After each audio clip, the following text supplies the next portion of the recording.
بسم الله الرحمن الرحيم إن الحمد لله نحمده ونستعينه ونستغفره ونعوذ بالله من شرور أنفسنا ومن سيئات أعمالنا من يهدي الله فلا مضل له ومن يضلل فلا هادي له وأشهد أن لا إله إلا الله وحده لا شريك له وأشهد أن محمدا عبده ورسوله وبعد فإن خير الحديث كتاب الله وخير الهدي هدي محمد صلى الله عليه وسلم وشر الأمور محدثاتها وكل محدثة بدعة وكل بدعة ضلالة وكل ضلالة في النار وقال عز وجل في القرآن المجيد أعوذ بالله من الشيطان الرجيم بسم الله الرحمن الرحيم يا أيها الذين آمنوا اتقوا الله حق تقاته ولا تموتن إلا وأنتم مسلمون وقال يا أيها الناس اتقوا ربكم الذي خلقكم من نفس واحدة وخلق منها زوجها وبث منهما رجالا كثيرا ونساء واتقوا الله الذي تسألون به والأرحام إن الله كان عليكم رقيبا وقال يا أيها الذين آمنوا اتقوا الله وقولوا قولا سديدا يصلح لكم أعمالكم ويغفر لكم ذنوبكم ومن يطع الله ورسوله فقد فاز فوزا عظيما اللهم صل على محمد وعلى آل محمد كما صليت على إبراهيم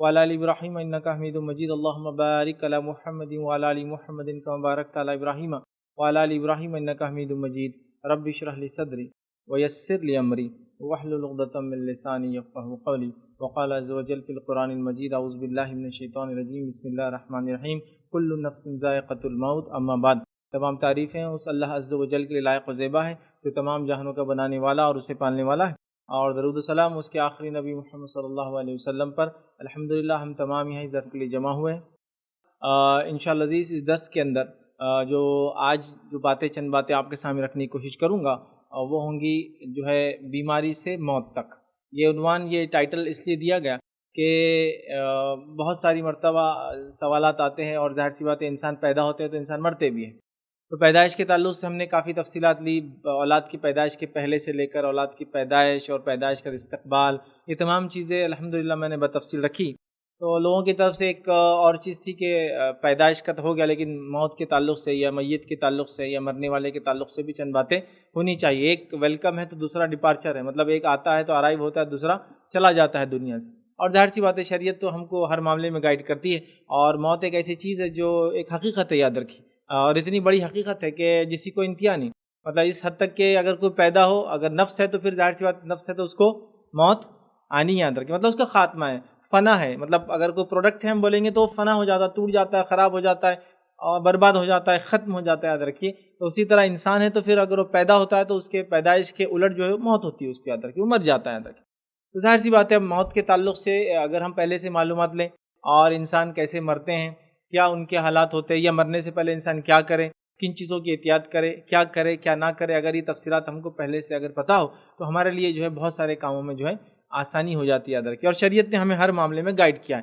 تو انشاءاللہ عزیز میں اس کڑی کو آگے بھی جاری رکھوں گا اور ہم اس کو کئی پارٹس میں انشاءاللہ عزیز دیکھیں گے تو آج جو پہلا پارٹ جو میں آپ کے سامنے رکھوں گا وہ یہ ہے کہ بیماری سے وفات تک بیماری سے موت تک مطلب ایک انسان کے بیمار ہونے سے موت تک ہم دیکھیں گے پھر اس کے بعد موت سے لے کر اس کی تدفین تک دیکھیں گے اور تدفین سے لے کر اس کے بعد کے مسائل بھی انشاءاللہ عزیز رکھوں گا تاکہ ایک کمپلیٹ ہم ان تمام چیزوں کو ایک انسان کے دنیا سے رخصت ہونے کے عمل کو بھی ہم جو ہے دیکھ لیں اس میں کیا کیا کرنا ہے تو آئیے جب موت کی ہم بات کر رہے ہیں تو لوگ دو قسم سے یا دو طرح سے مرتے ہیں ایک کیفیت تو یہ ہوتی ہے کہ انسان عمر کے اعتبار سے تو انسان کبھی بھی مر سکتا ہے وجود میں آنے کے بعد پیٹ میں مر جاتے ہیں بچے پیدا ہوتے ہی مر جاتے ہیں پیدا ہوتے وقت مرتے ہیں دن کے ہوتے ہیں گھنٹوں کے ہوتے ہیں منٹوں کے ہوتے ہیں سالوں کے ہوتے ہیں اور کبھی کبھار تو اللہ عمریں دے اور پہلے زمانے تو ایسی عمریں رہی کہ وہ سینچوریز بھی مطلب سینچوریز نہیں ملینیا بھی جیتے تھے ملینیا مطلب تھاؤزنڈس آف ایئر جیتے تھے نوح علیہ السلام کا واقعہ ہمیں یاد ہے کہ اللہ رب العزت نے فرمایا کہ 950 سال نوح نے صرف دعوت دی مطلب عمر کیا رہی ہوں گی اللہ والوں عمر کے اندر دعوت کا پیریڈ 950 ایئرس تھا تو بہرحال جو بھی زندگیاں پائی لیکن مرتے ہیں عام اعتبار سے دو طریقوں سے ایک ہوتا ہے طبعی موت مطلب آدمی بچہ ہو یا کسی بھی عمر میں ہو علیل ہو بیمار ہو کر دھیرے دھیرے سب کو سمجھ میں آتا ہے کہ اب یہ مرنے والے ہیں یا مرنے والا ہے بچہ ہو بڑا ہو عورت ہو مرد ہو ایک ہی ہوتی ہے دوسری ہوتی ہے اچانک آنے والی موت جس میں کوئی طبعی سلسلہ نہیں ہوتا مطلب کوئی ایسا پتہ نہیں چلتا ہے ابھی اچھے خاصے تھے انتقال ہو گیا ابھی اچھے خاصے تھے ایکسیڈنٹ ہو گیا تو یہ ایسی موت ہوتی ہے اچانک آنے والی جس میں کسی کو پتہ نہیں ہوتا تو موت کی دو قسمیں ایک طرح سے دیکھا ہے تو ایک طبعی موت ہوتی ہے عمر کے کسی بھی مرحلے میں مطلب علیل ہوتا ہے بیمار ہوتا ہے لوگ پریشان ہوتے ہیں، علاج وغیرہ ہوتا ہے، علاج مان لے جا ایک لمبا عرصہ بیماری کا عرصہ، پھر وہ کتنا بھی پرولونگ کتنا لمبا ہو سکتا ہے، کوئی مہینہ بھر تو کوئی 10 سال، تو کہیں ایسی چیزیں دیکھی گئی، لوگ بتاتے ہیں انتقال ہوتا ہے کہ 30 سال سے پیرالائز تھے، 30 سال سے مطلب چل پھر نہیں سکتے تھے، کتنا بھی لمبا، لیکن وہ طبعی ہے،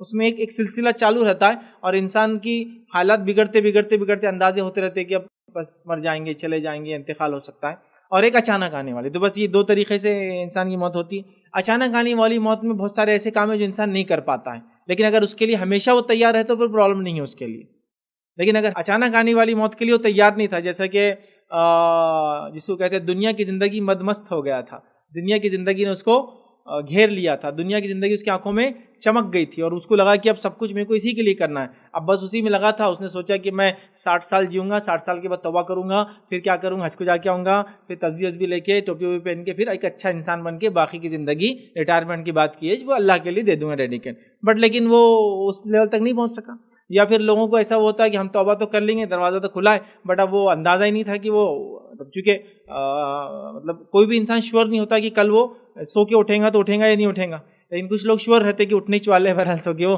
تو لہٰذا ان کو ضرورت نہیں ہوتی، تو اچانک آنے والی موت کے لیے بھی آپ کو تیار ہونا ہمیشہ کے لیے، اس لیے نبی اکرم صلی اللہ علیہ وسلم موت کو کثرت سے یاد کرتے تھے، ٹھیک ہے۔ اور دوسرا یہ کہ جو طبعی ہوتی ہے، مطلب جو علیل ہوتا ہے، آدمی بیمار ہوتا ہے، طبعی موت مطلب جو ایک عرصہ لگتا ہے، بیمار ہوتا ہے، کمزور ہوتا ہے، پھر اور کمزور ہوتا ہے اور پھر مر جاتا ہے، ٹھیک ہے، تو ایسی موت میں انسان کو چانسز زیادہ ہوتے ہیں توبہ کے، استغفار کے، معاملات کو نپٹانے کے، حساب کتاب کرنے کے، وصیتوں کو پورا کرنے کے، وعدوں کو پورا کرنے کے، معافی مانگنے کے، لمبا عرصہ ہوتا ہے نا، تو اس میں وہ سب کچھ کر سکتا ہے، اچانک والی موت میں نہیں آ سکتا، لیکن بہرحال انسان کبھی بھی مرے، مرد ہو یا عورت ہو، دو قسم سے ہی مرتا ہے، ایک طبعی موت اور ایک اچانک آنے والی موت، ٹھیک ہے، یہ دونوں ہی اس کی اقسام ہوتے ہیں ایک طرح سے مرنے کے آدمی۔ اب ہم جو آج دیکھیں گے وہ ہے بیماری سے موت تک، تو اچانک آنے والی کا اس میں نہیں ہے، وہ آخری کچھ پوائنٹ اس سے ریلیٹڈ ہو سکتے ہیں، بٹ وہ اچانک آنے والی کے لیے نہیں یاد رکھے، لیکن یہ وہ ہے جو بیمار ہوا موت سے پہلے، اور بیمار ہو کر پھر اس کو موت آئی، اور ظاہر سی بات ہے یا تو انسان بوڑھا ہو جائے تو لوگ امید کرتے ہیں مر جائیں گے، چونکہ بڑھاپے کا تو کوئی علاج نہیں، 100 بیماریوں سے بچ بھی جائے تو بڑھاپے سے تو نہیں بچیں گا، اور بیماری بھی انسان کو اشارہ دے دیتی کہ مرنے والے، بیماریوں کے اقسام اگر خطرناک ہو، بڑی ہو اور علاج ہو چکا ہو، اب چانسز نہیں نظر آ رہے، تو بہرحال بیماریاں بھی کبھی کبھار اشارہ دے دیتی ہے کہ انسان کے جانے کا وقت آ چکا ہے، اور کبھی کبھار جو ہے بیماریوں کے علاوہ جو ہے بڑھاپا بھی اشارہ دے دیتا ہے کہ جانے کا وقت آ چکا ہے، دونوں بھی بہرحال صورتیں ہو سکتی ہیں۔ اب بہرحال بیماری سے وفات تک، موت تک انشاءاللہ اس پوائنٹ دیں گے۔ پوائنٹ نمبر 1 ہمارا آج کا رہے گا کہ جب بھی کوئی انسان بیمار ہو تو بیمار ہونے والا اور اس کے گھر والے دونوں ایک چیز، ویسے تو یہ چیز ہمیشہ اپنے ساتھ ہونا چاہیے، لیکن یہ چیز کا خیال رکھے کہ وہ صبر کرے، یہ سب سے اول، سب سے آخر، سب سے اہم چیز ہے، یاد رکھیے صبر، کیونکہ بے صبری، اتاولا پن انسان سے بہت زیادہ غلطیاں اور خطائیں کروا دیتا ہے، کبھی کبھار تو اس لیول تک ہوتا ہے کہ وہ تقدیر کو بھی کوسنے لگتا ہے کہ ہم کیوں بیمار ہوتے ہیں، ہمارے گھر میں بیماریاں آ رہی، ہمارے گھر کے لوگ مر جا رہے، وہ تو ہٹے کٹے کتنے لمبے لمبے جی رہے، گناہ گار ہے پھر بھی جی رہے، ہم نے یہ سب نہیں سوچ، صبر انسان کرے تو تمام چیزیں آسان اللہ تعالیٰ اس کے لیے کر دیتا ہے، اور صبر اور شکر یہ دو ایسی نعمتیں اللہ نے جس کو دے دی، اگر اسلام دین ایک پرندہ ہے تو صبر اس کا ایک پر ہے اور شکر اس کا دوسرا پر ہے، یاد رکھیں، جیسا پرندہ پر کے سہارے ہی اڑ کے اونچائی تک پہنچتا ہے، صبر اور شکر کے بغیر ایک مومن جو ہے اونچائیوں کو یا ایمان کی حلاوت کو نہیں پہنچ سکتا۔ صبر، دونوں کو صبر کرنا ہے، جو بیمار ہو گیا وہ بھی، جو گھر والے وہ بھی، چونکہ دونوں کو تکلیف ہوتی، تکلیف جسمانی تکلیف، تکلیف روحانی تکلیف، تکلیف مالی تکلیف، ٹھیک ہے، ایک مالدار آدمی بیمار ہوگا تو سمجھ میں آتا پیسہ تو ہے، غریب بیمار ہوگا تو پیسے کی بھی تکلیف، تو کئی صبر اس کو لگتے ہیں کہ مالی اعتبار سے صبر کرے، روحانی اعتبار سے صبر کرے، جسمانی اعتبار سے صبر کرے، کئی تکلیفیں بہرحال ہوتی ہے، تو کوئی بھی چیز ہو، بیمار انسان پڑ جائے، اب یہ بیماری کون سی بیماری کی بات کر رہے ہیں، وہ بیماری جس میں انسان اب اٹھنے والا نہیں، چونکہ بیماری سے ہم موت تک کی بات کریں، اس کی وفات تک، تو ظاہر سی بات ہے وہ بیمار پڑ جائے تو اسے کیا کرنا ہے، صبر کرنا ہے۔ آپ کے گھر میں کوئی بیمار پڑ جائے، یا خود آپ بیمار پڑ جائے، یا میں بیمار پڑ جاؤں، میرے گھر میں کوئی بیمار پڑ جائے، تو پہلا کام دونوں لوگوں کو کرنا ہے، جو بیمار ہے اور جو اس کے گھر والے، صبر کرے، یاد رکھیں، صبر، تحمل، پیشنس، الگ الگ الفاظ اس کے لیے لوگ استعمال کرتے ہیں، بہرحال ٹھیک ہے، تو صبر کرے، یہ سب سے اہم چیز ہے، یاد رکھیے، اور اللہ اس کے رسول نے، یاد رکھیے، صبر کے تعلق سے بہت بہت بہت ساری باتیں بتائیے، بس اتنا میں بتا دوں کہ مومن کو اللہ کے رسول صلی اللہ علیہ وسلم فرماتے ہیں، جامع ترمذی کی روایت ہے، مومن کو کوئی ایذا پہنچتی ہے یا تھکاوٹ ہوتی ہے یا ایک کانٹا بھی اگر چبھتا ہے تو اس کے بدلے اس کے گناہ کم کر دیے جاتے ہیں، یا کہ روایت میں فرمایا مومن کو تکلیفیں آتی اس کی جان میں، اس کی مال میں، اس حد تک آتی ہے کہ جب وہ اپنے رب سے ملیں گا تو اس پر کوئی گناہ باقی نہیں رہیں گا۔ تو پتہ چلا تکلیف، بیماری، مصیبت، پریشانی، دکھ یاد رکھیے، اور یہ بیماری تو ایک پریشانی دکھ بھی یاد رکھیے، تو یہ آپ کو سوائے فائدے کے اور کچھ دینے والی نہیں ہے، لیکن یہ معاملہ صرف مومن کا ہے، یاد رکھیے۔ نفس پرست، خواہش پرست، اپنی زندگی خواہشات پہ گزارنے والے کے لیے بینیفٹس نہیں ہے، یاد رکھیے، ٹھیک ہے۔ تو مومن کے لیے صبر ہے، گھر والوں کے لیے بھی صبر ہے کہ اللہ ان کو آزما رہا ہے، اس کی جان سے، ان کے مال سے، مطلب سامنے والے کی جان، ان کا مال لگتا ہے اس کے لیے، خدمت سے، تیمارداری سے، ہے نا، کبھی کبھی بہت فزیکل لیبر آپ کو کرنا پڑتا ہے بیمار کے لیے، سالہ سال بیچارے بیمار رہتے، اٹھانا بٹھانا لٹانا کھلانا پلانا سلانا، بہت تکلیف ہوتی ہے بہرحال۔ لیکن اب دونوں کو کیا کرنا ہے؟ پہلا کام صبر کرنا ہے۔ صبر کے کئی فائدے میں سمجھتا ہوں، تفصیلات میں بہت زیادہ مجھے جانے کی ضرورت نہیں ہے، لیکن اگر صبر کا دامن آپ نے چھوڑ دیا تو یاد رکھیے پھر تکلیفیں بہت بڑھ جاتی ہے انسان کی، اس لیے کہ صبر کے ساتھ یاد رکھیے اللہ کی مدد بھی لگی ہوئی ہوتی ہے۔ جب انسان بے صبرا، ناشکرا، جو کہ صبر کے خلاف جلد بازی کرتا ہے تو اللہ کی مدد بھی نہیں آتی، اور جلد بازی کا کام یاد رکھیے شیطان کی طرف سے ہوتا ہے۔ مطلب یہ کہ کام کرنے سے پہلے مشورہ وغیرہ، رائے وغیرہ لینا چاہیے، لیکن کام رفتار سے کرنا یہ سنت ہے۔ جلد بازی اور رفتار میں فرق ہوتا ہے، یاد رکھیے۔ جلد بازی سے مراد یہ کہ آپ نے سوچا نہیں، مشورہ نہیں کیا، سوچا نہیں سمجھا نہیں اور بے خوف ہو کے ایسا ڈیسیجن لے لیا، یہ ہوا جلد بازی۔ لیکن تیز کرنا، کام طے ہو گیا، آپ تیزی سے کرنا، یہ سنت رہی۔ نبی اکرم صلی اللہ علیہ وسلم تیز چلتے تھے، کاموں کو تیز کرتے تھے، فجر کے لیے تیزی سے اٹھتے تھے۔ تیزی تو بہرحال ایک مومن کے مزاج میں ہونا چاہیے، ٹھیک ہے۔ اللہ کے رسول تو اتنا تیز چلتے کہ صحابہ فرماتے ایسا چلتے آپ جیسا کوئی پہاڑ سے آدمی اترتا ہے نا، اتنی اسپیڈ ہوتی ہے آپ کی چلنے کی۔ تیزی ایک الگ چیز ہے اور جلد بازی، دونوں میں بہت بڑا زمین آسمان کا فرق ہوتا ہے۔ تو جلد بازی سے مراد ڈیسیجن لیس کام کرنا، سوچا نہ سمجھا بس کرنا ہے، بعد میں پھر انسان پچھتاتا ہے۔ بہرحال چلیے، تو صبر یہ پہلا کام ہے بیمار کے لیے بھی، اور اس کے ورثہ جو زندہ رہیں گے بعد میں وارث بنیں گے، یا رشتہ دار یا دوست احباب یا گارڈین جو بھی ہے، بہرحال بیمار کی کیا تعلقات ہے اس کے سنبھالنے والے سے ڈیپینڈ ہے۔ تو دونوں اس معاملے میں صبر کرے اور اللہ سے اجر طلب کرے، اپنی تکلیف پر، دکھ پر، گھر والے پیسہ خرچ کرنے پر، پیشنٹ کو سنبھالنے پر، اس کی تکلیفیں، اس کی اذیتوں کو، کبھی ہو سکتا ہے بیچارہ پاگل ہو تو وہ آؤٹ آف مائنڈ ہو جائے، کچھ بھی کرتے ہیں، کچھ بھی بولتے ہیں، سب چیز پہ صبر، برداشت برداشت برداشت، اور کیا کچھ نہیں کرنا پڑتا، کبھی پیشاب کر دے رہا آدمی بیمار ہوگا، پیخانہ کر دے رہا، ہر چیز پہ صبر، اس کی بیماری پہ، اس کی تکلیف، اس دکھوں پر، اس کو اٹھانے بٹھانے، تمام چیزوں پہ ہر لحاظ سے تو صبر کا دامن پکڑے رہیں گے انشاءاللہ عزیز، بہت سارے فائدے ہوں گے، اور اللہ کی مدد بھی صبر سے جڑی ہوئی ہوتی ہے، یاد رکھیں، ٹھیک ہے۔ لیکن ہم جس پیشنٹ کی بات کر رہے ہیں، جس مریض کے، وہ مریض مرنے والا ہے، یاد رکھیں، مطلب چونکہ ہم بیماری سے موت کی طرف جا رہے ہیں، بیماری کے بعد انسان اٹھ جاتا ہے، وہ ایک الگ کیس ہے، لیکن صبر تو تب بھی ہے، اس میں بھی صبر ہے، اللہ کی مدد آئیں گی۔ ایک قسم یہ ہے کہ اللہ آپ کو شفا دے دے اور آپ اچھے ہو جائے، دوسرا یہ ہے کہ انسان مر جائے۔ پہلا کام صبر، دوسرا کام علاج معالجہ، علاج کرنا اور کروانا، یہ سنت ہے۔ یا تو علاج خود انسان کرے یا کوئی کروائے، کبھی ہوتا ہے انسان کرنا نہیں چاہتا۔ علاج معالجہ مطلب علاج کروائے، سامنے والا علاج کرے، ڈاکٹر آپ کا، یہ دونوں سنت ہے، یاد رکھیں۔ اللہ پر توکل اپنی جگہ بالکل درست ہے، لیکن توکل کا ہرگز یہ معنی نہیں ہوتا کہ انسان اپنا علاج نہ کروائے۔ بہت سارے لوگ توکل کا بڑا بھونڈا معنی لیتے ہیں۔ بھونڈا مطلب یہ کہ من مانا کہ توکل بولے تو کوئی علاج نہیں، کوئی کام نہیں، کوئی محنت کشی نہیں، کوئی کچھ تکلیف نہیں اٹھانا ہے، اللہ ہے نا بس کر دیں گا اللہ، یہ توکل نہیں ہوتا۔ ایسا توکل تو انبیاء کا بھی نہیں تھا، یاد رکھیے، کچھ نہیں کر کے اللہ پہ توکل۔ نوح علیہ السلام کو اللہ نے کہا کہ بھائی جو ہے اب باڑھ آنے والی اور تمام چیزیں ختم ہونے والی، کشتی بناؤ، کیا ضرورت تھی بولنے کی؟ اللہ تعالیٰ چاہتا سب کو فلوٹ کرا دیتا تھا، بغیر کشتی کی مومن فلوٹ ہوتے تھے، پانی مطلب تیرتے رہتے تھے، لیکن دنیا کے اسباب پورے اختیار کرنے کا حکم دیا گیا۔ نوح علیہ السلام محنت کر رہے ہیں، لوگ ہنس رہے ہیں ان کے اوپر، کشتی بنا رہے، مطلب ان کا علاقہ پانی والا نہیں تھا، کیا یہ تم کشتی بنا رہے ہیں، کہاں پانی آئیں گا، کب کشتی جائیں گی، اور بڑا جہاز جیسا تھا، اس میں لوگ تھے، جانور تھے، تمام چیزیں۔ بہرحال تو اس معاملے میں یاد رکھیے صبر ہے۔ تو علاج معالجہ، توکل کے خلاف نہیں علاج کرنا۔ بہت سارے لوگ یہ سمجھتے کہ علاج کرنا توکل کے منافی ہے، مطلب اس کو کمزور کر دیتا ہے اللہ پہ بھروسے کا، ایسا بالکل نہیں ہے۔ علاج کرنا خود نبی اکرم صلی اللہ علیہ وسلم کی سنت ہے، اور یہ توکل کا حصہ ہے کہ انسان علاج کرے اور اللہ پہ بھروسہ رکھے۔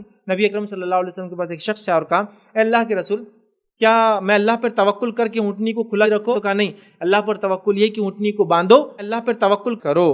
توکل کا معنی یہ، تو ہم توکل اللہ پہ کرتے ہیں، موت جب آنا ہے تبھی آئیں گی، ٹھیک، لیکن ہمارا توکل یہ ہے کہ ہم مستحب طریقہ جو سنت ہے علاج کروانا ہم کرائیں گے، اس کے بعد بھی موت جب آنا تبھی آئیں گی۔ کوئی یہ نہیں بول سکتا مر گئے تو علاج کراتے تو بچ جاتے، ایسا نہیں ہو سکتا۔ جس کو مرنا تھا تبھی مرنا تھا، بچنا نہیں ہے اس کو، چاہے آپ علاج کراؤ یا کچھ بھی کراؤ، یہ بات اپنی جگہ۔ پھر آپ انسان سوچیں گا پھر میں کوشش کیوں کروں؟ لیکن میرا سوال ہے آپ کو معلوم کیا یہ مرنے والا ہے؟ انسان کو اپنا کام کرنا ہے نا، اس کو کیا دکھ رہا ہے؟ ایسا کسی نے سرٹیفکیٹ لایا کیا ڈیتھ سرٹیفکیٹ ساتھ میں کہ میں پیدا ہوئی یہ دن اور مرنے والے یہ دن، کچھ آنگ وانگ پہ لکھا ہوا رہتا، پتہ چل جاتا تھا اب تو مرنے کا ٹائم آ گیا ان کا ایزی لے لو؟ نہیں بول سکتے آپ، تو آپ کو تو نہیں پتا کہ ان کی زندگی کتنی ہے. سمجھ رہا بات کو؟ لہٰذا آپ اپنا کام کیجئے نا، کہ آپ کو زندگی ختم کب ہونے والی نہیں پتا تو آپ علاج کیجئے. ہاں علاج کرنے کے بعد بھی اللہ نے جو طے کر رکھا تھا موت وہ آ جائیں گی، وہ ایک الگ بات ہے. لیکن یہ نہیں سمجھنا کہ علاج کراتے تو بچ جاتے، ایسا نہیں ہوتا تھا. علاج نہ بھی کرا اور کرا بھی تو موت جب آنا ہے، قضا جب مطلب دنیا میں ان کا رزق ختم ہو گیا تو ان کو اب جانا ہے، معاملہ ختم ہوا. ٹھیک ہے، تو علاج معالجہ مستحب ہے، مسلمان بیمار کے لیے مستحب ہے، مباح ہے، حلال ہے کہ وہ علاج کرائے. یاد رکھیے. اور اس کے لیے نبی کرم صلی اللہ علیہ وسلم کا فرمان کیا ہے سنیے. آپ نے فرمایا، حدیث کے الفاظ دیکھیے کیا ہے کہ اللہ کے رسول فرمانے، اور یہ ابن ماجہ کی روایت ہے کہ اللہ نے جتنی بیماریاں نازل کی ہے، مطلب جتنی بیماریاں نازل کی ہے اتنا اس کے ساتھ اس کا شفا بھی اللہ نے نازل کیا ہے، تو تم علاج کرو. ٹھیک ہے، تو یہاں علاج کرنے کا نبی اکرم صلی اللہ علیہ وسلم نے ہمیں حکم دیا کہ ہم کیا کریں، علاج کروائے. علاج کروانا یاد رکھیے نبی اکرم صلی اللہ علیہ وسلم کی یہ سنت ہے، اور ہر بیماری کا علاج ہے. یہ الگ بات ہے کہ ہم کو ریسرچ کر کے معلوم کرنا پڑے گا کون سی بیماری کا کیا اور کس چیز میں اللہ تعالیٰ نے علاج رکھا ہے. ٹھیک، اسی طرح جو ہے جب علاج کی ہم بات کر رہے ہیں تو حرام اشیاء سے علاج کرانا نہیں چاہیے. یاد رکھیے علاج معالجہ میں یہ ایک چیز کا احتیاط کرنا ہے آپ کو. علاج کرنے کا جب معاملہ دوا وغیرہ، اردو میں دوا دارو بولتے ہیں اس کو، ہاں بالکل کامن ورڈ ہے، دوا دارو کیے کہ نہیں کیے کامن ورڈ ہے، یاد رکھیے. ٹھیک ہے، ہم کو جو ہے حلال چیز کا استعمال کرنا، حرام سے بچنا ہے دوا کے معاملے میں. یہ بات کو ہم کو ذہن میں رکھنا ہے، ورنہ انسان بیمار ہو جاتا ہے. میں نے دیکھا ایک صاحب بتانے لگے ان کو جو ان کی اہلیہ کو کینسر ہو گیا تھا، اللہ رحم کرے وہ انتقال کر گئی. بہرحال تو بتانے لگے واقعہ کہ مجھے کسی نے بتایا فلاں ایک گاؤں ہے، مطلب فلاں ڈسٹرکٹ ہے جس کا نام ہے گاؤں جیسا ہے. بہرحال وہاں انہوں نے کہا کہ وہاں ایک شخص سے وہاں علاج ہوتا ہے، تو میں اپنی بیوی کو لے کے چلا گیا. جب وہاں گیا تو وہ جناب جو ہے صبح صبح فجر ہونے سے پہلے، مطلب نان مسلم تھے، رات کا اندھیرا ہی ہوتا ہے، ابھی سحر کا وقت جس کو کہیں گے، تب آتے ہیں کھڑے ہو جاتے ہیں، اور لوگوں نے لا کے ان کے قدموں میں پھول چڑھانا اور جھک کر سجدہ کرنا، تو وہ فائدہ ہو جاتا. کئی لوگوں کو، ہزاروں کو ہو گیا. تو اب ان کو نہیں پتا تھا، ان کو لگا علاج کرتے ہیں، بیچارے چلے گئے. جب دیکھا یہ تو کہا نہیں، یہ ان کا دنیا سے چلے جانا خیر ہے، کیونکہ شرک کر کے میں کسی کو نہیں کر سکتا، کیونکہ وہ حرام طریقہ ہے، وہ حلال نہیں ہوا. یا کوئی آپ کو بول رہا کہ میں دوا آپ کو دے رہا ہوں، اور دوا یہ ہے کہ آپ کو 1 لیٹر شراب روز پینا ہے اس کوالٹی کی، تو انشاءاللہ العزیز آپ کو فائدہ ہوگا. تو آپ بول سکتے نہیں یہ تو نہیں. کیوں نہیں ہو سکتا حرام چیزوں سے؟ میں بتا دیتا ہوں. ایک تو یہ ہے کہ کوئی انسان یہ کہے نہیں بھائی اب بچ رہے تو کر لینے میں کیا حرج ہے، اگر بچ رہے تو اب سن لیجیے، اب بچتا بھی نہیں آدمی اس میں، مطلب وہ اس میں طریقہ بھی نہیں علاج کا اور صحیح بھی نہیں. کیوں؟ میں سناتا ہوں. دیکھیے نبی اکرم صلی اللہ علیہ وسلم کا ارشاد کیا ہے، آپ نے فرمایا جو چیزیں اللہ نے تم پر حرام کی ہیں اس میں تمہارے لیے شفا نہیں رکھی ہے. اللہ نے بائی ڈیفالٹ شفا نکال لیا حرام چیزوں میں سے، تاکہ مومن جائے نہ اس طرف. تو جس میں جو چیز حرام ہے اس میں شفا بھی نہیں. آپ کہیں گے بہت ساری دوا میں تو الکوہل آتا ہے. دیکھیے دواؤں میں الکوہل دوا کی شکل میں نہیں آتا ہے کبھی بھی.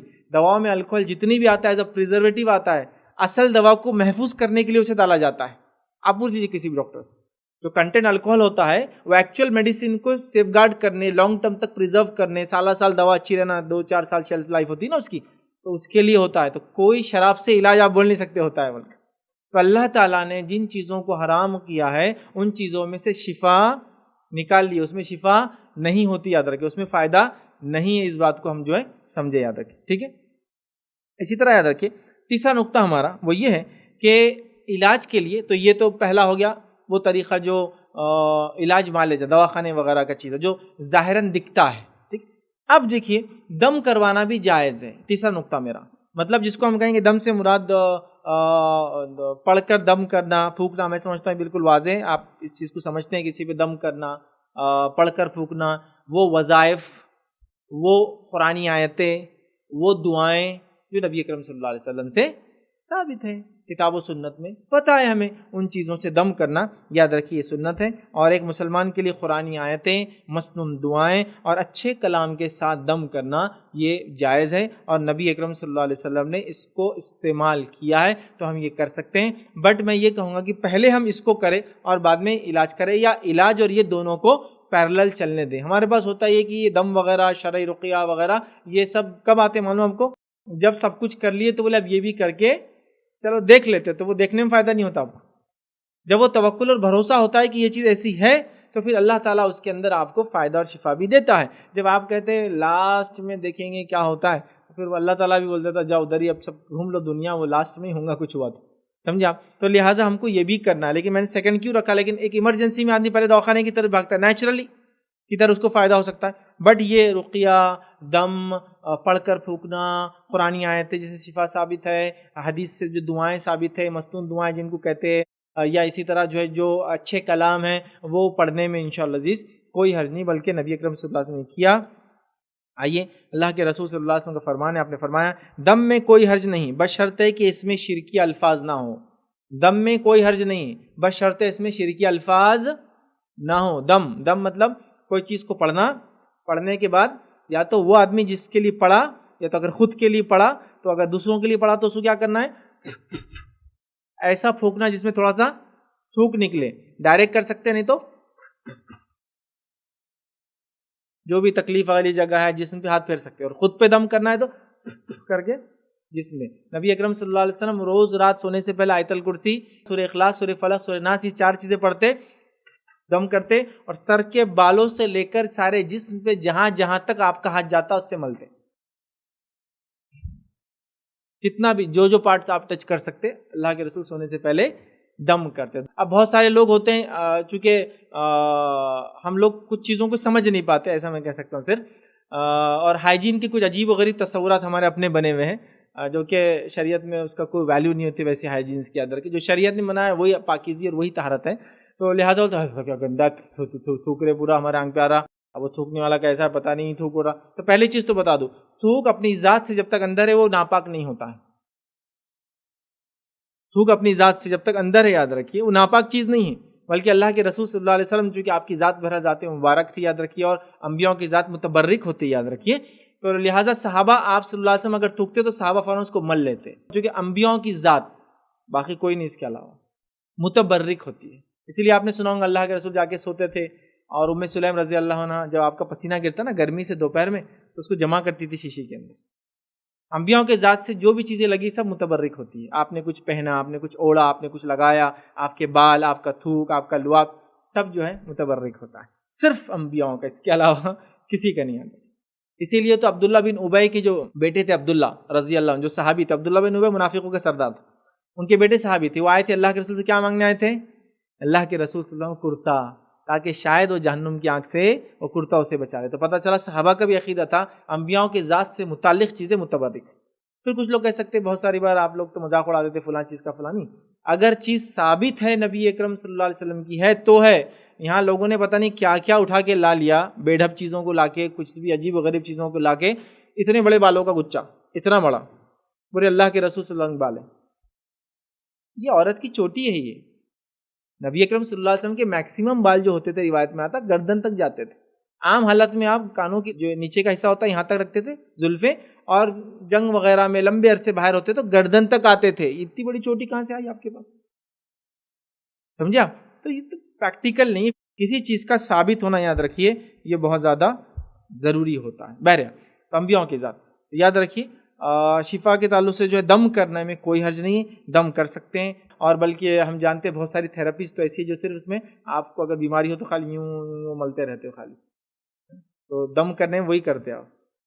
اب یہ کیا فائدہ دیتا آج تو ہم نہیں سمجھ پائیں گے، بٹ یہ بات طے ہے کہ اس میں فائدہ ہے، کہ تو نبی اکرم صلی اللہ علیہ وسلم نے یہ کیا ہے۔ آج سے 100 سال پہلے بھی ایسی چیزیں تھی جو لوگوں نے تصور نہیں کی تھی، آج وہ چیزیں میں اور آپ دیکھتے ہیں اور استعمال کرتے ہیں۔ لوگوں نے جو سوچا نہیں ہوگا وہ چیزیں ہم کھاتے ہیں، پیتے ہیں، سمجھ رہے؟ یا جس کو کہیں گے جس کو کرنے کے لیے انہوں نے دنیا لگا دی تھی، ہم وہ چیزوں کو یوں اٹھا کے پھینک دیتے ہیں۔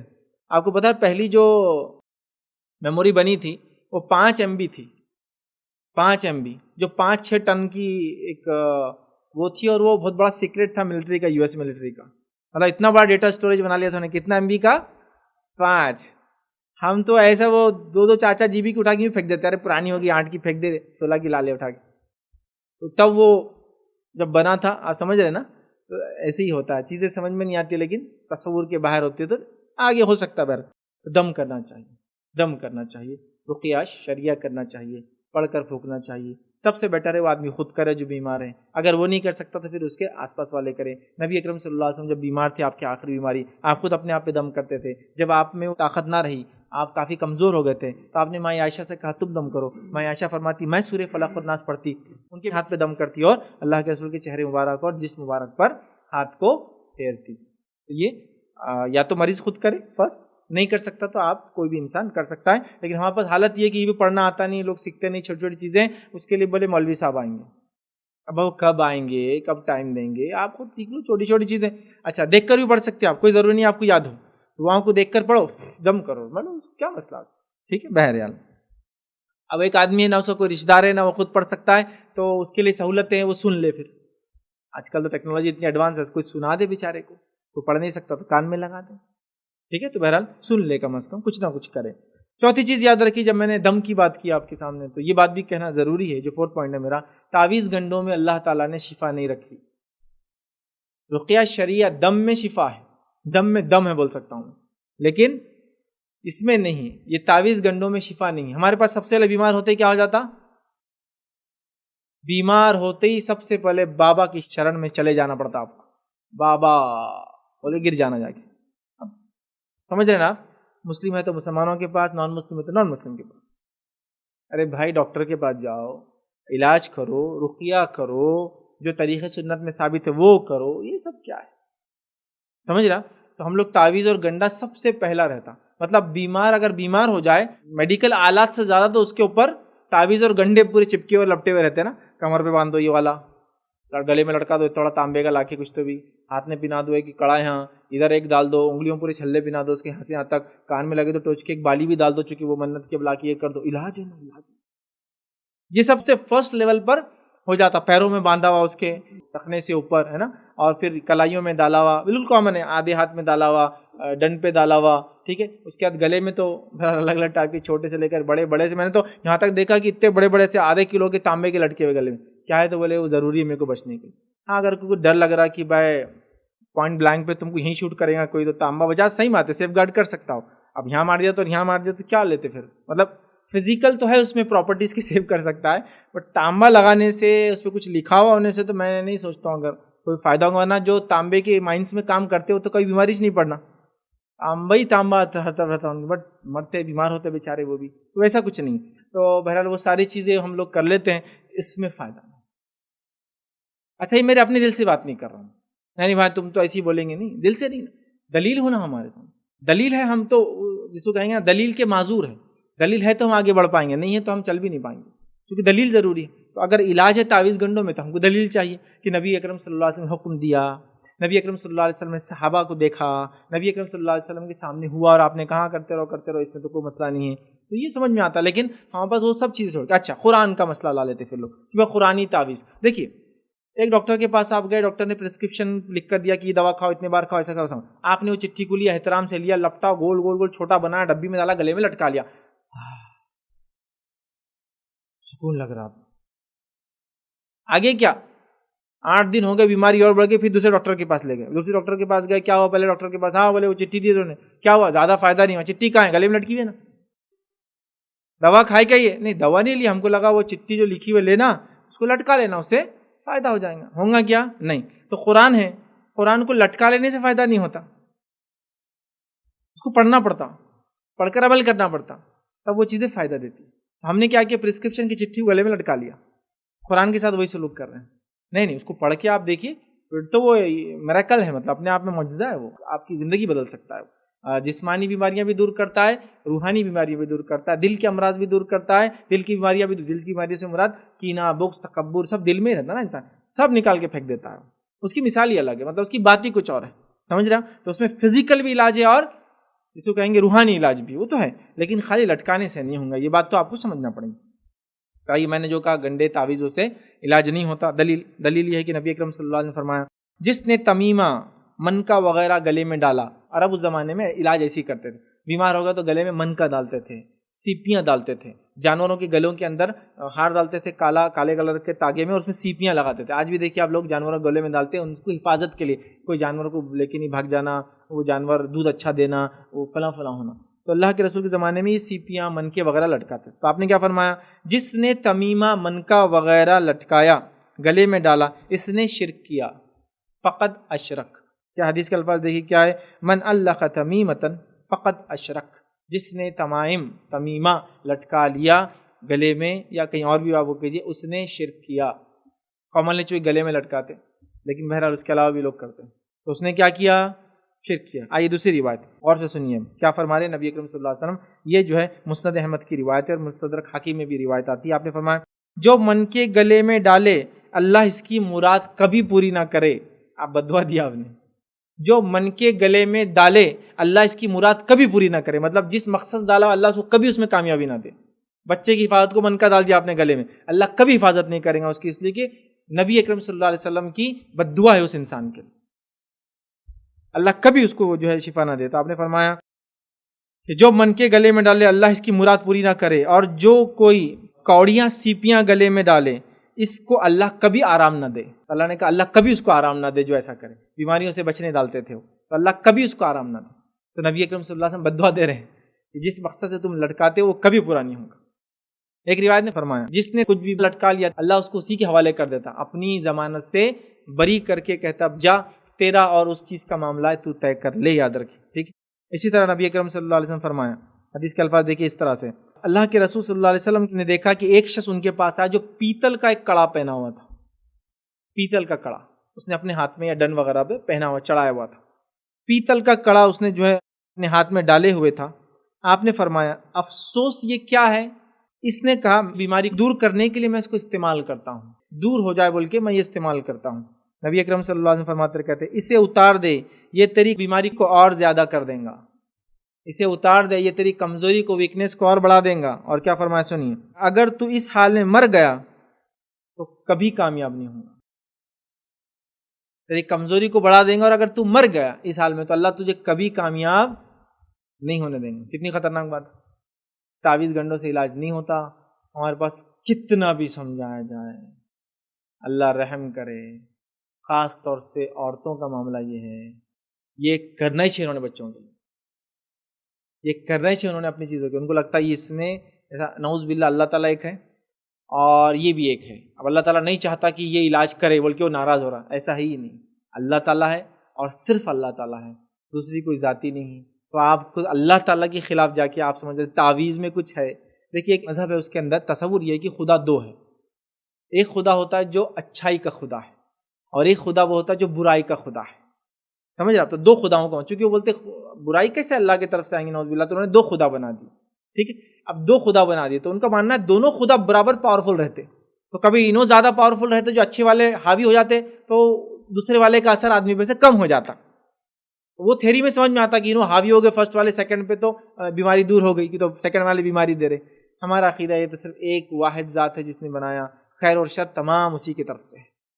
تو بتائیے اب کیسا ہوں؟ مطلب ان کے عقیدے کے مطابق اگر وہ آئیڈیا سے ادھر ان کے پاس ان کی شرح میں چلے بھی جا رہے سیکنڈ کے کہ تم ذرا ڈھیلا دے دو، چھوڑ دو، سمجھ رہا؟ مطلب برے آدمی سے بچنے کے لیے اس کو اور کچھ دے دے تو آدمی بچ جاتا ہے نا. وہ تھیری ہے ان کے پاس کہ کبھی کبھار برائی کے خدا کو بھی خوش کرتے ہیں تاکہ وہ خوش ہو کے برائی نہ دے. سمجھ رہا؟ ایسا تو کچھ ہے ہی نہیں، ہم ایک ہی اللہ کو مانتے ہیں. اب اللہ کے خلاف جا کے آپ کو لگتا ہے یہ تعویذ، یہ کہاں سے حفاظت کرنے والا؟ کتنا بھی سمجھاؤ لیکن یہ تعویذ گنڈے تو آنا ہی ہے. گھول کے پلا رہے، چٹکا رہے، جلا رہے، پلیتے بولتے ہیں ہمارے زبان میں گنڈوں کو. مار رہے، پھٹکار رہے، اس کی راکھ کو مل رہے اور کیا کیا نہیں کر رہے، کیا کیا طریقے. پتھر کے نیچے دبا دو، وہاں ٹھوک دو، کیلے لگا لو، لیمبو اٹکا دو، بھلاوے لگا دو، فلاں کر دو، مرچیاں اس میں کر دو، من کے تاگے دھاگے اور پتہ نہیں کیا کیا ہے کاغذ پہ لکھا ہوا، اور لال کلر کے کپڑے میں ڈالا ہوا، کاغذ پہ لکھا ہوا، کتے کے چمڑے میں ڈالا ہوا، فلاں کی راکھ ہے، اس کا فلاں ہے، بڑباغل کا پر لے کر آ گئے، شیر کا ناخن لے کر آ گئے، ریچھ کے بال لے کے ڈال لی اور ڈرنے لگنا بول کے گلے میں ڈال لی.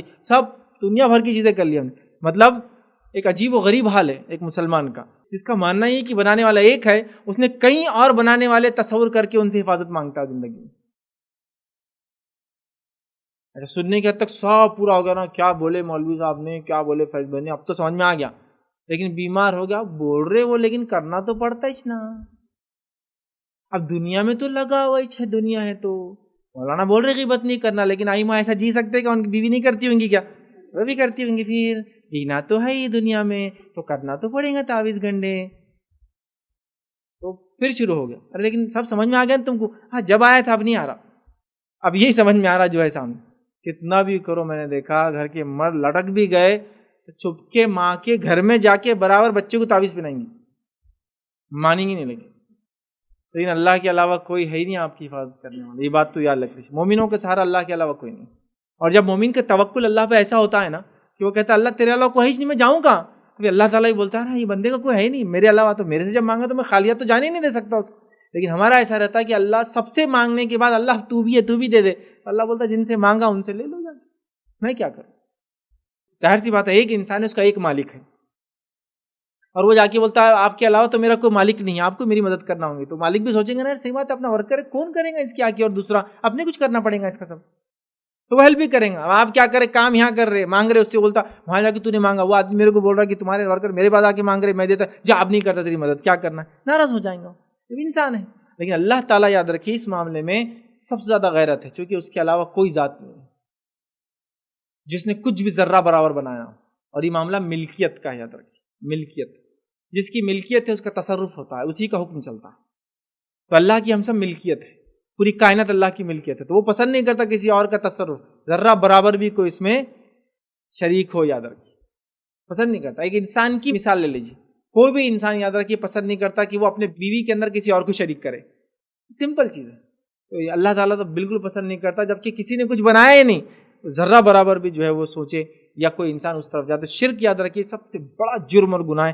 تعویذ پہننے والا, گنڈے کرنے والا, پلیتے ملنے والا, کھانے پینے والا, یہ شرک کرتا ہے جو سب سے خبیث جرم ہے. یاد رکھیے اس میں کوئی فائدہ نہیں, اس سے سوائے برائی کی. اگر آپ نے بیماری کو دور کرنے کوئی تعویذ پہنا تو یہ آپ کو کمزوری لائیں گا, یہ بیماری اور نہیں لائیں گا. اگر طاقت کے لیے آپ نے کیا تو وہ کمزوری لانے والا بنے گا. حفاظت کے لیے کیا تو حفاظت کے اللہ سے بری ہو کر جو ہے اور تکلیف اور جو مصیبت کے اندر جانے والا بنے گا. اور دور جہالت میں صحابہ فرماتے جب صحابہ وادیوں میں جاتے تھے تو وادیوں میں جن ہوتے تھے, تو جن اٹیک کرتے تھے, تو یہ لوگ جنوں میں پناہ مانگتے تھے جانے سے پہلے, تو جن اور زیادہ اٹیک کرتے تھے. اب اٹیک جب وہ زیادہ کرتے تو سامنے والے کیا لگتا تھا, ابھی اتنا کیے تو پہلے کتنا کرتے ہوں گے, تو اچھا وہ نے مانگ لی پناہ. سمجھ رہے آپ, مطلب پناہ مانگنے سے جنوں کو پتہ چل جاتا ہے ڈرپوک ہے, وہ اور زیادہ اٹیک کرتے تھے. اور سامنے والا کیا سمجھ رہا, ابھی اتنا پناہ مانگے تو اتنا کر رہا, نہیں کرتے تو کیا کرتا تھا. آپ سمجھ رہے بات کو, ایسا ہوتا ہے. تو بیماری دور نہیں ہوتی, تو یہ بات ذہن میں رکھتے. چوتھی چیز, پانچویں چیز, بعض وہ چیزیں جن کے ساتھ نبی اکرم صلی اللہ علیہ وسلم نے شفا طلب کی, 24 گھنٹے وغیرہ تو نہیں کرنا ہے, لیکن بعض ایسی چیزیں جن کو نبی اکرم صلی اللہ علیہ وسلم نے شفا کے لیے, فائدے کے لیے کیا, جس میں اکثر جو ہے دعائیں ہیں یاد رکھیں جو نبی اکرم صلی اللہ علیہ وسلم پڑھتے تھے. حسن المسلم نام کی کتاب آتی ہے, ٹھیک ہے, وہ کتاب آپ ضرور رکھیں اپنے گھر کے اندر, تو آپ وہ کتاب کا مطالعہ کریں. اس میں کم و بیش 300 سے 350 دعائیں ہیں یاد رکھیے, جو سب مسنون ثابت شدہ دعائیں ہیں. چلیے, تو اللہ کے رسول نے کچھ چیزوں سے شفا طلب کی, کچھ آپ چیزیں پڑھتے تھے. رسول اللہ صلی اللہ علیہ وسلم اپنا بابرکت ہاتھ مریض پر رکھتے تھے اور یہ پڑھتے تھے. ہم بھی کسی مریض کے پاس جائیں یا خود مریض کا رشتہ دار ہو یا ہم وزٹر ہیں, تو مریض پہ ہاتھ رکھ کے یہ پڑھ سکتے ہیں. آپ کیا پڑھ سکتے ہیں, یاد رکھیے اللہ کے رسول یہ دعا پڑھتے ہیں. دعا کا ترجمہ, اے اللہ انسانوں کے پالنے والے, ٹھیک, تکلیف دور فرما, شفا دے, تو ہی شفا دینے والا ہے, تیرے سوا کسی کے پاس شفا نہیں, ایسی شفا دے کہ جو بیماری کو بالکل بھی نہ چھوڑے, جڑ سے اکھاڑ کے پھینک. یہ پڑھتے تھے کسی انسان پر ہاتھ رکھ کر. اچھا, یہ دعائیں کوئی بھی پڑھ سکتا ہے, کبھی بھی پڑھ سکتا ہے, اور کسی بھی حالت میں پڑھ سکتا ہے. دعاؤں کے لیے نہ غسل کی ضرورت ہوتی ہے نہ وضو کی ضرورت ہوتی ہے. کوئی بھی کبھی بھی کسی بھی حال میں, سمجھ رہا. اور پیشنٹ مریض پہ ہاتھ رکھ کے پڑھنا چاہیے, بخاری کی روایت, ٹھیک ہے. اسی طرح جو ہے ایک شخص نے نبی اکرم صلی اللہ علیہ وسلم کے سامنے جو ہے درد کی شکایت کی کہ مجھے درد ہے کسی پارٹ میں باڈی کے, درد کی شکایت کی. تو آپ نے فرمایا جو درد والی جگہ پر ہاتھ رکھ اور 3 بار بسم اللہ پڑھ. جس میں سمجھے پیٹ دکھ رہا ہے 3 بار ہاتھ رکھ, کیا پڑھ, بسم اللہ. 3 بار یہ دعا پڑھ. پھر فرمایا 7 بار پھر یہ دعا پڑھ, مطلب ٹوٹل 10 بار ہوا. 3 بار بسم اللہ ہوا, 7 بار آپ نے فرمایا کہا کہ 7 بار یہ دعا پڑھ. کیا دعا پڑھی سنیے, اعوذ باللہ وقدرتہ من شر ما اجد واحاذر, جو صحیح مسلم کی روایت ہے. ترجمہ ہے, میں اللہ کی بڑائی اور اس کی قدرت کی پناہ لیتا ہوں اس شر سے جو میں محسوس کر رہا ہوں اور جس کا مجھے اندیشہ ہے. یا تو محسوس ہو رہا ہے یا تو اندیشہ ہو سکتا, تکلیف, دونوں کے لیے پڑھ لیا پہلے. یہ کرنا ہے, یہ فائدہ. اسی طرح صحیح مسلم کی ایک اور روایت ہے, جبرائیل علیہ السلام نبی اکرم صلی اللہ علیہ وسلم کے پاس آئے جب آپ بیمار تھے اور ان کو رقیہ کیا. اور کیا پڑھا سنیے, جبرائیل علیہ السلام آئے نبی اکرم صلی اللہ علیہ وسلم کے پاس اور آپ پہ دم کیا, رقیہ کیا, اور کیا پڑھا, روایت کے الفاظ ہے, بسم اللہ ارقیک من کل شیء یؤذیک من شر کل نفس او عین حاسد اللہ یشفیک بسم اللہ ارقیک، اس کا ترجمہ ہے میں اللہ کے نام سے تجھے دم کرتا ہوں، ہر اس بیماری سے جو تجھے ایذا دے رہی ہے، تکلیف دے رہی ہے، ہر نفس کے شر اور حسد کرنے والی آنکھ کے شر سے اللہ تجھے شفا دے، اللہ کے نام سے میں تجھ پر دم کرتا ہوں۔ تو جبرائیل علیہ السلام نے خود نبی اکرم صلی اللہ علیہ وسلم پر یہ دم پڑا، ٹھیک ہے۔ تو یہ کچھ چیزیں اور بھی آپ کو اس کتاب میں جو میں نے نام لیا مل سکتی۔ چلیے آگے بڑھتے ہیں۔ چھٹی چیز جو کرنا ہے وہ کیا ہے؟ وہ یہ ہے علاج معالجہ کا جہاں معاملہ ہے، آپ مسلم ہو یا غیر مسلم ہو علاج کروا سکتے ہیں، مرد ہو یا عورت ہو علاج کروا سکتے ہیں۔ یہ بڑا مسئلہ آتا ہے لوگ جب علاج کی بات کرتے ہیں، کیا علاج میں اب میں مرد ہوں ایک لیڈی ڈاکٹر کے پاس جا سکتا ہوں؟ ہاں۔ میں ایک عورت ہوں، کیا جینٹس ڈاکٹر کے پاس جا سکتی ہوں؟ ہاں۔ سمجھ رہے آپ؟ علاج معالجہ کے اندر یاد رکھیں مسلم نان مسلم، مرد اور عورت کی کوئی تمیز نہیں ہے۔ نبی اکرم صلی اللہ علیہ وسلم نے نان مسلم سے جو اپنے فن میں مہارت رکھتے تھے ان سے کمپلیٹ مدد لی۔ مثال دوں آپ کو، مثال ہے نبی اکرم صلی اللہ علیہ وسلم کا ہجرت کر کے جانا مکہ سے مدینہ۔ آپ کے ساتھ کون کون تھے؟ آپ کے ساتھ ابوبکر صدیق رضی اللہ عنہ ایک تھے، خود اللہ کے رسول صلی اللہ علیہ وسلم۔ تیسرا کون تھا آپ کے ساتھ؟ ایک بعد میں ایمان لائے تھے لیکن تب وہ مشرک تھے۔ مشرکوں میں سے ایک شخص تھا جس کی مہارت تھی راستہ بتانے میں۔ ریگستان میں راستہ بتانا منہ کا کھیل نہیں ہوتا، سورج کے ڈائریکشن سے اندازے اور کچھ علامتوں سے آپ کو اندازے لگانا پڑتے ہیں، سمجھے آپ؟ یہ کرتا تھا یاد۔ تو ماہر اگر کوئی ہے تو نان مسلم بھی ہے تو اس سے ہیلپ لینے میں کوئی حرج نہیں، بلکہ ایک سیکرٹ مشن تھا اس میں بھی ہیلپ لی گئی، سمجھے آپ؟ تو پہلا مل گئی دلیل، کوئی نان مسلم ڈاکٹر ہو، ماہر اپنے اسپیشلسٹ ہے، لیجئے۔ دوسرا، عورت ہو یا مرد ہو دونوں سے علاج مرد اور عورتیں کرا سکتی ہے۔ دلیل یہ کہ بخاری کئی روایتیں موجود ہیں، نبی اکرم صلی اللہ علیہ وسلم کے ساتھ جنگوں وغیرہ میں عورتیں جاتی تھی، کیا کیا کام کرتی تھی؟ کھانا وغیرہ بناتی تھی مردوں کے لیے، ٹھیک ہے۔ دوسرا کام کرتی تھی کھانا وغیرہ بنانے کے علاوہ پانی وغیرہ پلاتی تھی۔ تیسرا کام یہ کرتی تھی جو لوگ زخمی ہو جاتے تھے ان کو اٹھا کر خیموں تک لاتی تھی۔ چوتھا کام یہ کرتی تھی کہ زخمی اگر ہو جائے تو اس کی مرہم پٹی کرتی تھی۔ اب ظاہر سی زخمی کو اٹھانا، مرہم پٹی کرنا، عورت خود اٹھا کے لا رہی، اب دو عورتیں مل کے زخمی کو اٹھا رہی، تو ظاہر سی بات ہے اسٹریچر وغیرہ نہیں تھا ان کے پاس، غربت کے زمانے حالات ہے، لکڑی وغیرہ پہ ڈالا یا پھر دو تین عورتوں نے مل کے ایک آدمی کو اٹھایا اور لے کر آ گئے۔ اس کے تیر لگے ہوئے نکالنا ہے، اس کے آدھا کٹ گئے اس کو سٹیچز دینا ہے، زخم کو صاف کرنا ہے، یہ سب کرتی تھی صحابیات۔ یہ روایتیں موجود ہے، یاد رکھیے۔ لیکن ہاں بس پردے کا ایک عجیب بھونڈا معنی لے لیا گیا۔ دیکھیے ہر چیز کی ایک وہ ہے، ایک لمٹ ہے۔ جیسے ہم بس دیکھیے کوئی اگر عورت آ گئی تو مرد کا حال یہ ہوتا ہے، اگر ٹھیک ہے آپ ایک مسلم مرد ہے، آپ تقویٰ پرہیزگاری کرتے، اچھی بات، لیکن عورت کوئی اچھوت چیز تو نہیں ہے نا کہ ایک دم جیسا کوئی عورت پردے میں آ گئی تو اتنا عجیب ٹریٹمنٹ ایک دم، جی ارے وہ اچھوت نہیں ہے، وہ ایک عورت ہے، پردے میں آئی ہے وہ، تو آپ بات کر سکتے ہو اس سے، مطلب ایسا عجیب و غریب کہ عورت ادھر سے آ رہی ہے ادھر سے بھاگ رہا، کیوں؟ تو بولے وہ غیر محرم عورتیں آئی تو میں دور چلا جاتا ہوں۔ لیکن نبی اکرم صلی اللہ علیہ وسلم کے غیر محرم عورتیں آئی، آپ دور تو نہیں گئے، سب زیادہ تقویٰ آپ کے پاس۔ ایک صاحب نے حد کر دی کہ مطلب وہ آئے ایک تقریر کے لیے، کسی نے ان کو بلایا، اب وہ آئے تقریر دے دی، تو بولے یہ روٹیاں کس نے ڈالی ہے؟ بولے فلاں بائی نے۔ بولے نہیں میں غیر محرم عورتوں کی ہاتھ کی روٹیاں نہیں کھاتا۔ میں بولا اس کو مرنے دینا تھا بھوکا؟ بولا تھا نہیں ہے، پھر اب لا محرم گھر سے لے کے آ روٹیاں جا کے تیرے، یہ پیمانے نہیں ہے بھیا۔ اب یہ سمجھنے کی ضرورت، دیکھیے یہ چیز ہم سمجھ نہیں پاتے، سمجھ لو ایک پردے دار عورت ہے ایک بے پردہ عورت کو دیکھ رہی تھی، ایسا سمجھتی جیسا وہ جانور ہے، وہ خلیز بے پردہ عورت، ہو سکتا نان مسلم ہو سکتا مسلم ہے لیکن وہ پریکٹیکل نہ ہو سکتا پریکٹیکل ہوگی تو شوہر پہ نہیں ہو، پھر بھی مسئلہ ہوگا بھائی۔ اتنا برا ٹریٹمنٹ مت کرو کہ جانور جیسا، اس سے بھی آخر سمجھو اس کو کہ ہم پردہ کر رہے، یہ بھی کبر ہے، پھر یہ بھی کبر ہے، یہ بھی تکبر ہے نا۔ میں عبادتیں کرتا ہوں لیکن مجھے تکبر نہیں اپنی عبادتوں پہ۔ میں تو یہی دعا کر رہا ہوں کہ اللہ قبول کر لے تو بڑی بات ہے۔ جیسے کوئی انسان 5 وقت نماز پڑھ رہا ہے، ایک بے نمازی، ہم یہ تھوڑی بول سکتے ہیں بے نمازی تو دیکھ میں 5 وقت پڑھ رہا ہوں، تو تکبر ہوا یہ۔ میں تو یہ کہوں کہ اللہ میری قبول کرے، میرے بھائی تم بھی پڑھو، سمجھے آپ بات کو؟ یہ چیز تو نہیں ہے، تو اتنا عجیب بالکل وہ رہتا ہے جسی کو انتہا نہیں۔ مثال کے طور پہ میں بتا رہا ہوں پریکٹیکلی، مسجد کے سامنے سے ایک مرتبہ میں خود مسجد سے باہر نکلا اور ایک ایکسیڈنٹ ہو گیا۔ ایک لڑکی جو گاڑی چلا رہی تھی اور اس کی والدہ جو پیچھے بیٹھی تھی، دونوں آئے اور وہ مسجد کے سامنے جو ڈیوائڈر ہوتا ہے اس کو آگے ٹکر مار دیا۔ وجوہات کیا پتہ نہیں کیا ہوا، اس کو چکر آ گئے، کیا ہو گیا، ایکسیڈنٹ ہو گیا۔ اب پورا مجمع کھڑا ہوا، پیر اٹکا ہوا، اس کا برقع ادھر پھنسا ہوا ہے اس کا چین میں، یہ دیکھو امی کا ہاتھ ادھر دبا ہوا ہے، ایک آدمی ہاتھ نہیں لگا رہا۔ عورتیں ہیں نا پردے دار، اس لیے مرنے تک دیکھتے رہیں گے، یا ان کے گھر والے آئیں گے تو اٹھائیں گے، آپ تو نہیں اٹھا سکتے۔ ارے بھائی وہ بام نہیں ہے، پھٹنے والی نہیں ہے ہاتھ لگانے سے، آپ ہاتھ لگا سکتے ہیں. شرعی مسئلہ ہے, ابھی گری ہوئی ہے بیچاری, ہاتھ لگانا ہے. ایک صاحب آئے بولے میری بیٹی کا ایکسیڈنٹ ہو گیا, آدھے گھنٹے تک اس کے پیر میں سے خون جاتا رہا تھا. ارے اتنی دیر ہو گئی, علاج کرنا تھا.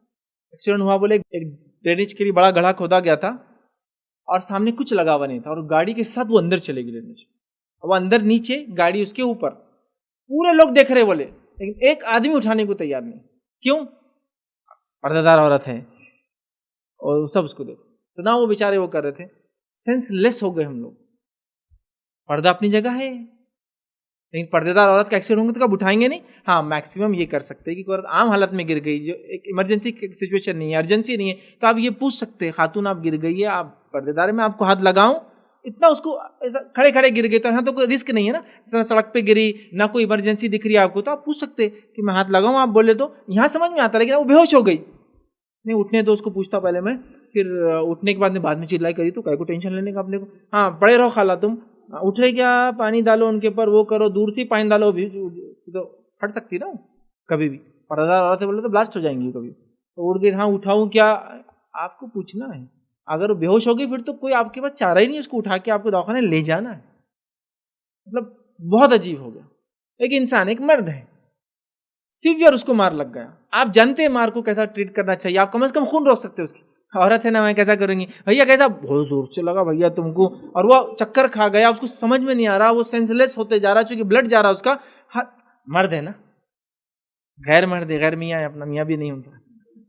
میں تو میاں کے بھی زخم کو ہاتھ نہیں لگاتی, تو یہ تو کون ہے اپنے کو معلوم بھی نہیں, اور میرے کو پہلے چکر بھی آتے خون سے. بڑا ہے وہ آدمی, سمجھ رہے آپ بات کو. ابھی آپ کو اس کی ضرورت ہے کہ آپ اس کی ہیلپ کرے. وہ غیر محرم بھی ہو سکتا ہے. صحابیات نے ہاتھ لگائی صحابہ کو جو زخمی ہوتے تھے جنگوں کے میدان, جو گر پڑتے تھے, ان کی مرہم پٹی کی, ان کے تیر وغیرہ نکالے. بلکہ کچھ صحابیات کے تعلق سے تو مہارت تھی وہ سٹیچز دینے میں, جراحت میں مہارت رکھتی تھی. جیسے خاص طور سے ناک وغیرہ کٹ جاتی تھی لوگوں کی, جنگ وغیرہ میں بہت کامنلی ناک پہ لگ جاتا تھا, کٹ جاتی, تو وہ سٹیچز دیتی تھی, سیتی تھی, انگلیاں کٹ جاتی تھی بہت ساری بار, تو ان کے تیر نکالا. تیر نکالنا کسی کے جسم میں, تیر آگے چھوٹا ہوتا ہے, پیچھے بڑا ہوتا ہے. ہاں صحابہ صحابیت کیا, تو پہننے کو کپڑے نہیں, تو ان کے پاس کیا گلاؤز پہننے کے لیے ہوں گے, سٹیچز کے لیے اسپیشل وہ لا رہے ہوں گے, اور ہاتھ لگانے سے کچھ بھی نہیں ہوگا, فزیکل ٹچ سے ہی کام ہو رہا ہوگا. لیکن یہ جواز ہے, یہ شرعی ضرورتیں ہیں, ایسا کیا جا سکتا ہے. شریعت سے ممانعت نہیں کرتی, بلکہ یہ انسانی ضرورتیں, شریعت انسانی ضرورتوں کا پورا خیال رکھتی ہے. کسی گھر میں آگ لگ گئی تو آپ پوچھیں گے نہیں اندر پردے والی عورت ہے نہیں عورت ہے, آپ کو گھر میں جانا ہے, وہاں سے اندر لوگوں کو بچا کے لانا ہے. وہ چل سکتے تو چلا کے لانا ہے, نہیں چلتے تو اٹھا کے لانا ہے, گود میں لانا ہے, پیٹ پہ ڈال کے لانا ہے. آپ کو لانا ہے ان کو باہر. ابھی تھوڑی ہو جاتا نہیں, وہ آپ کی بیوی پاورتا تھی نا, ماشاءاللہ میرے سامنے جل کے مری, وہ اللہ اس کو جنت دیں گا, حدیث میں بھی ہے نا, جل کے مرنے والا جنتی ہوں گا, تو تجھے کیوں نہیں بچا. نہیں, پردے کا مسئلہ تھا نا, میں ہاتھ نہیں لگا. یہ لیول نہیں ہے, یہ کبھی بھی پردہ نہیں ہے. اگر کوئی اس کو پردہ بولے تو اس نے اس شریعت کو سمجھا ہی نہیں. پھر جب اس نے پردہ کر لی تو اس کا معاملہ ختم ہوگا. ایمرجنسی سچویشن میں تو یہ ساری چیزیں ہے ہی نہیں. واقعہ بات کیجیے, ایک خاتون تھی, گھر میں تھی, ان کے شوہر باہر تھے, اور گھر کے اندر سانپ نکلا, وہ بغیر پردے کے باہر آ گئی. حدیث میں آتا ہے وہ صحابی آئے, کہا کہ تم ایسا کیسا بغیر پردے کے باہر آ گئے, ناراض ہونے لگے. کہا پہلے اندر دیکھ تو لو کیا مسئلہ ہے. وہ اندر گئے تو وہاں سانپ تھا, اور وہ سانپ سے لڑنے لگے. صحابہ کہتے جب تک ہم پہنچے دونوں مر گئے تھے. اب یہ نہیں پتا پہلے سانپ مارا ہے پہلے یہ مرے, انتقال ہو گیا وہ صحابی. تو ان کی اہلیہ باہر آئی بغیر پردے کے. یہ ضرورت ہے شرعی. کسی گھر میں الیکٹرک شاک لیک ہو گیا, سلنڈر کے اندر آگ لگ گئی, آگ کچھ بھی ہو سکتا ہے, تو کیا وہ توقع کریں گی کہ وہ اندر رہے گھر کے اندر پردے میں؟ نہیں, وہ باہر آئیں گے. اور سچویشن میں جو کچھ آپ کر سکتے ہیں بچانے کے لیے, وہ تمام چیزیں آپ کو کرنا چاہیے. یاد رکھیں, اگر آپ پیرامیڈکس ہے, آپ کو تھوڑا نالج ہے کسی کو کیا کرنا ہے, تو ساری چیزیں آپ کر سکتے ہیں. صرف اتنا ہے کہ ہوش حواس میں تو آپ اتنا پوچھ لے سکتے ہیں کہ کیا میں ہاتھ لگاؤں, کیونکہ وہ ہوش میں ہے. کیونکہ ظاہر سی بات آپ کو اگر سمجھ بھی ہے تو وہ بے سمجھ بھی ہو سکتی ہے نا. وہاں چلانا چالو کر دیا, ہاتھ لگا دیا, میرے کو ہاتھ لگا دیا, تو آپ پریشان, ارے باپ کیا میں نے چھیڑ دیا, اس کو ہاتھ کیوں لگا دیا, بج رہی ہے تو غلط چیز کو ہاتھ لگا دیا, بجنا چالو ہو گئی. تو اس کو بھی نہیں لینا کہ تو پورے سماج نے پردے کو بہت ہی عجیب انداز میں لے لیا. اس کے لمٹس ہے, یاد رکھیں, اس کے تقاضے ہیں, اس میں استثناء مستثنیٰ ایکسیپشنز بہت سارے ہیں, تو سمجھنا ہے.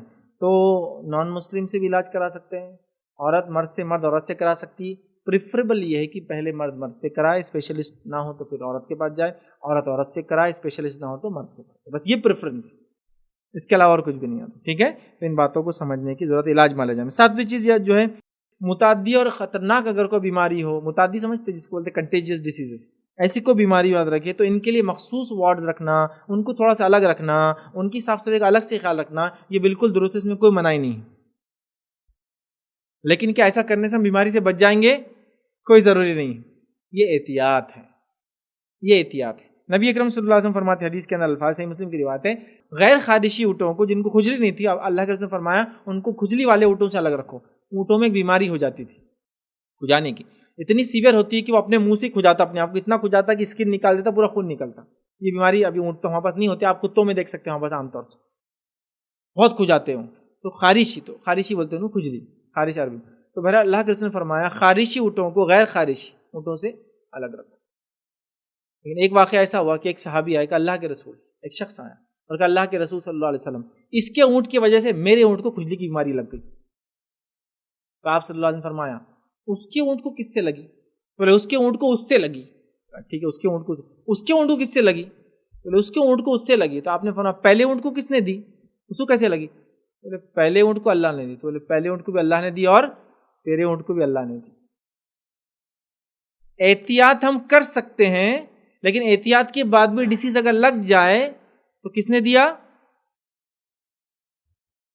مشرکین مکہ میں ایک عقیدہ تھا بیماری خود سے لگ سکتی ہے، خود سے نہیں لگ سکتی، بیماری اللہ دیتا ہے۔ اگر آپ بولے نہیں وہ کنٹیجیس ڈیزیز ہے وہ لگ جاتا، پھر سب سے پہلے بیماریوں سے کون مرنا چاہیے تھا؟ جو بیماری کا علاج کرتا ہے، ڈاکٹر سب سے پہلے مر جانا چاہیے تھا۔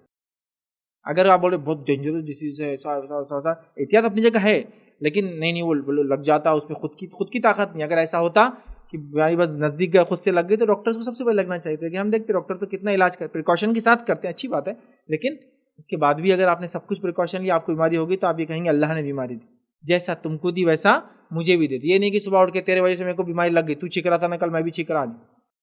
آپ یہ کہے کل تم کو اللہ نے بیماری دی تھی، آج مجھے بھی اللہ تعالیٰ نے دے دی، مجھے بھی چھکا، تو بلیم نہیں کر سکتے اب تیرے وجہ سے بیماری آئی، کیونکہ پہلے آدمی کو کیسے آئی نہیں جانتے، اللہ تعالیٰ نے دی۔ ٹھیک ہے، تو ایسے مریضوں کو الگ رکھنا یہ ثابت ہے، اس میں کوئی حرج نہیں آتا۔ ٹھیک ہے، اسی طرح جو ہے 8ویں چیز جو یاد ہے کہ بیمار کی بیمار پرسی کرنا واجب ہے۔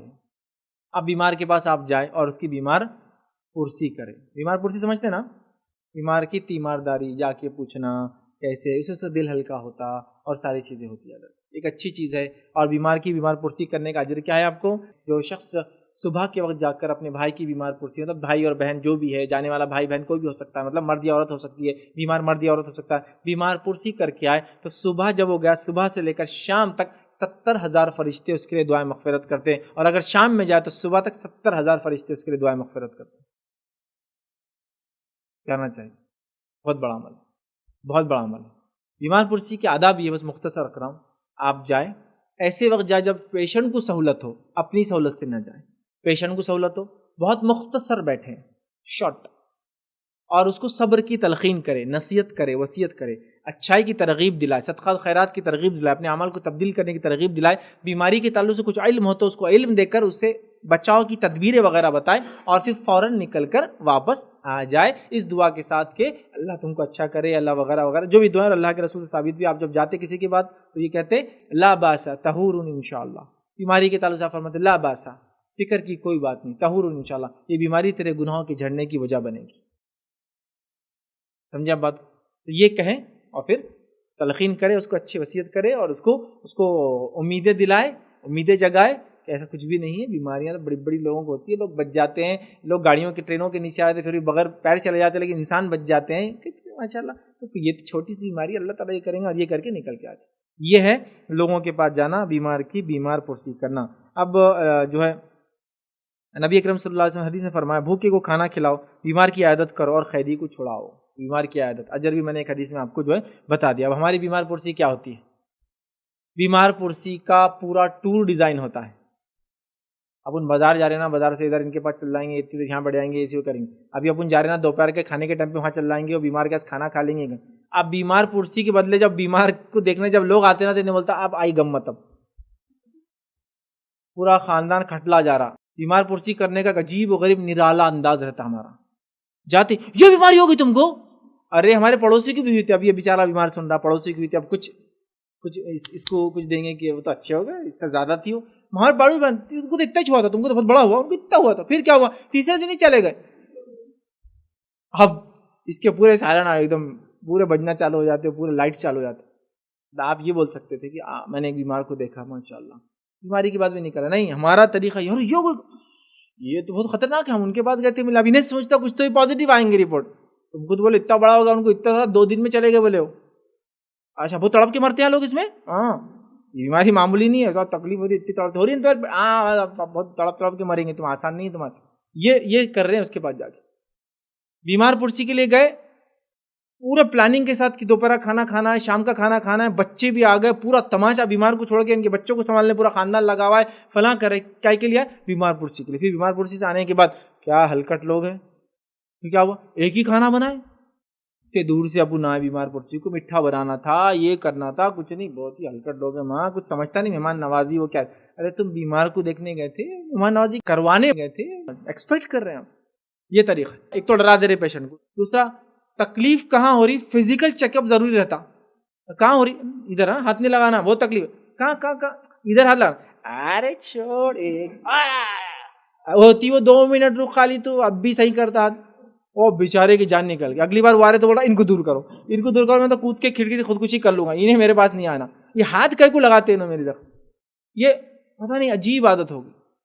تو ہاتھ لگا کے اس کو ٹچ کرنا, کچھ ضروری نہیں. پیشنٹ اگر بولتا ہے آپ نزدیک نہ آئے, نزدیک نہ چھوئے تو نہ چھوئے, ہاتھ مت لگاؤ. ہاں, آپ ڈاکٹر ہیں, آپ فیلڈ کے ماہر ہیں, آپ جانتے ہیں کہ ہڈی سرکنے کے بعد تکلیف بہت ہوتی ہے, لیکن بٹ آپ اسپیشلسٹ ہے, ایک جھٹکا اس کو صحیح کر سکتا ہے. تب سمجھ میں آ رہا ہے وہ تکلیف آپ دے سکتے ہیں اس کا آپ کو اجر ملیں گا الٹا, اس لیے کہ آپ نے وہ تکلیف اس کی شفا کے لیے کی. جیسا ڈاکٹر پیشنٹ کو انجیکشن دے رہا ہے, تکلیف ہوتی ہے, پیشنٹ ڈرتا ہے, اس کو فوبیا ہوتا ہے انجیکشن کا, پھر بھی وہ دے رہا ہے, تو وہ ایزا نہیں دے رہا ہے اس کو, وہ اس کے فائدے کے لیے کر رہا ہے. تھوڑی تکلیف تو ہو رہی ہے, لیکن ڈاکٹر کو اجر ملے گا اس کو, کیونکہ وہ اس کی نیت یہ کہ اس کو بچائے. سمجھ رہا بات. تو اسپیشلسٹ کا تو الگ معاملہ ہے, لیکن یہ ہر آدمی آ کے وہ کر رہا. اچھا, پھر وہ اتنا پرابلم کریٹ کرتے ہیں, اگر ہاسپٹل میں اگر ایڈمٹ ہے, اتنا پرابلم کریٹ کرتے ہیں کہ دواخانے والے بولتے ہیں اللہ ان کو کبھی دوسرے بیمار نہیں کرنا تھا, کیونکہ ان کے پیشنٹ نے آ کے جو دواخانے کا حال کرے نا, تو وہ مطلب ہر پیشنٹ آ کے آپ سے بات کریں گا, پھر ڈاکٹر صاحب کیا چلا گیا, ڈاکٹر صاحب کیا چل رہا ہے ان کا, ڈاکٹر صاحب بول رہا میں پبلک ریلیشن شپ آفیسر نہیں ہوں کہ اس کے بارے میں سب کو بتاتے رہوں, بول دیا نا, رپورٹ دے دیا نا, لیکن ہر آدمی جا کے اس کو کچھ تو بھی کر رہا ہے. ڈاکٹر نے دے دیا 10 دوائیں, ڈاکٹر کا کیا ہے, کچھ بھی لکھ کے دیتے, یہ میں دیتا تم کو 2 دوائیں اچھی ہونے کی. ارے بھیا یہ سب کہیں کے لیے, یہ سپر اسپیشلسٹ کیوں آ گئے آپ یہاں, آلریڈی اسپیشلسٹ کے پاس وہ بیچارہ ایڈمٹ ہے. اتنے سارے ایشوز میں آپ کو کیا کہوں کہ جب کوئی بیمار ہو جاتا ہے تو گھر والے یہ سوچتے کہ آنے والوں کو مینیج کیسا کرنا. جیسا گھر کے اندر بھویں ہیں سمجھو, اور سسر صاحب بیمار ہو گئے, تو اب بہوؤں کو یہ فکر نہیں کہ سسر کی خدمت کیسا کرنا ہے, وہ ان کی ننندے جو آ کے تاپ دینے والی, اس سے وہ بیچاری آدھی مر جاتی گل کی. سمجھا, آ کے ان کے بچوں کو بھی سنبھالو اور سسر کو بھی سنبھالو. یہ بہت عجیب پرابلم ہے. سہولت دیجیے, آسانیاں کیجیے. مومن کو کوئی دیکھے تو خوش ہو جائے کہ اب آسانی ملنے والی ہے, مجھے تکلیف دور کرنے والا ہوں, ایزا دینے والا ہوں. ہمارا یہ کہ ہم کو دیکھ کے لوگوں کے آنکھ پہ کاٹے کھڑے ہو جاتے ہیں کہ اب جو اذیت ملنے والی ہے جس کی کوئی انتہا نہیں. یہ بولیں گے, صبح کے کھانے کو بھی ٹونٹ ماریں گے, رات میں جاگو بھی بولیں گے, نہیں ہونا چاہیے. تو بہت مختصر ہوں, جلدی ہو, شارٹ اینڈ سویٹ جس کو بولتے ہیں, وہاں سب نکل جائے. اور یہ بیمار پرسی کرنا واجب ہے, کیونکہ مومن کے 7 حقوق ہیں, ان میں سے ایک حق ہے بیمار ہو تو تیمارداری کرے, اور مر جائے تو جنازے میں شامل ہو. ٹھیک ہے, آئیے اب انسان جو مرنے سے قریب ہے, تو اس کو بھی اندازہ ہے کہ وہ مرنے والا ہے, وہ کیا کرے. ٹھیک ہے, پہلا کام وہ یہ کرے, اندازہ ہو جائے. دیکھیے کوئی نہیں جانتا موت کب آئیں گے, تو آپ بھی جانتے میں بھی جانتا ہوں, لیکن ایک اندازہ ہوتا ہے نا انسان کو, بیماری کی لمبائی سے, ڈاکٹر کی رپورٹ سے. ٹھیک ہے, کسی کو نہ بتا جائے الگ بات ہے, لیکن جو شعور پڑھا لکھا آدمی اس کو گیس ہوتا ہے میں کینسر کا مریض ہوں, اب میں یہ اسٹیج میں چل رہا ہوں. ڈاکٹر ایکسپیکٹڈ ہوتا ہے اس کو, ڈاکٹر آج کل بتا بھی دیتے. بہرحال پہلا کام مریض جو کرے, یاد رکھیے, وہ یہ جب اس کو معلوم ہے وہ اپنا قرض ادا کر دے. مرنے کے بعد وارث کریں گے دیکھا جائے گا, لیکن جو کر سکتا ہوں کر دیں, یہ بڑی اہم بات ہے. کیوں قرض ادا کر دے؟ نبی اکرم صلی اللہ علیہ وسلم فرمایا, جامع ترمذی کی روایت ہے, مومن کی جان اس کے قرض کی وجہ سے اٹکی رہتی ہے جب تک کہ اس کی ادائیگی نہ ہو جائے. قرض کی ادائیگی نہیں ہوگی تو اس کی جان اٹکی, مطلب اس کا فیصلہ نہیں کیا جائے گا, وہ جنت میں داخل نہیں ہوں گا اگر نیک بھی تھا, کیونکہ اس نے اس کا قرض ہے. سنن نسائی کی روایت ہے, نبی اکرم صلی اللہ علیہ وسلم نے فرمایا, حدیث کے الفاظ سنیے کیا, آپ نے اپنا سر آسمان کی طرف اٹھایا, پھر جو ہے ہاتھ اپنی پیشانی پر رکھا, ایسا ہوتا ہے نا آدمی کا فکر کرتا، ہاتھ اپنی آسمان کی طرف اٹھایا، پھر ہاتھ اپنی پیشانی پہ رکھا، پھر فرمایا سبحان اللہ کتنی سختیاں نازل ہوئی. صحابہ کہتے ہیں ہم سب خاموش تھے، ڈر گئے تھے، سختیاں ہوئی، تب پتہ نہیں کیا عذاب آ گیا ہوگا، سب خاموش. دوسرے دن ایک صحابی کہتے ہیں مجھے لیکن لگا ہوا تھا کہ کیا نازل ہو، پوچھنا تو چاہیے. وہ گئے اور کہ اللہ کے رسول صلی اللہ علیہ وسلم کل آپ نے بولے سختیاں نازل ہوئی، جب تک ہم ڈر گئے تھے تو پوچھے نہیں کس نے. اب ہم کو پوچھنا ہے کہ وہ کیا سختیاں تھیں، وہ کیا نازل ہوئی.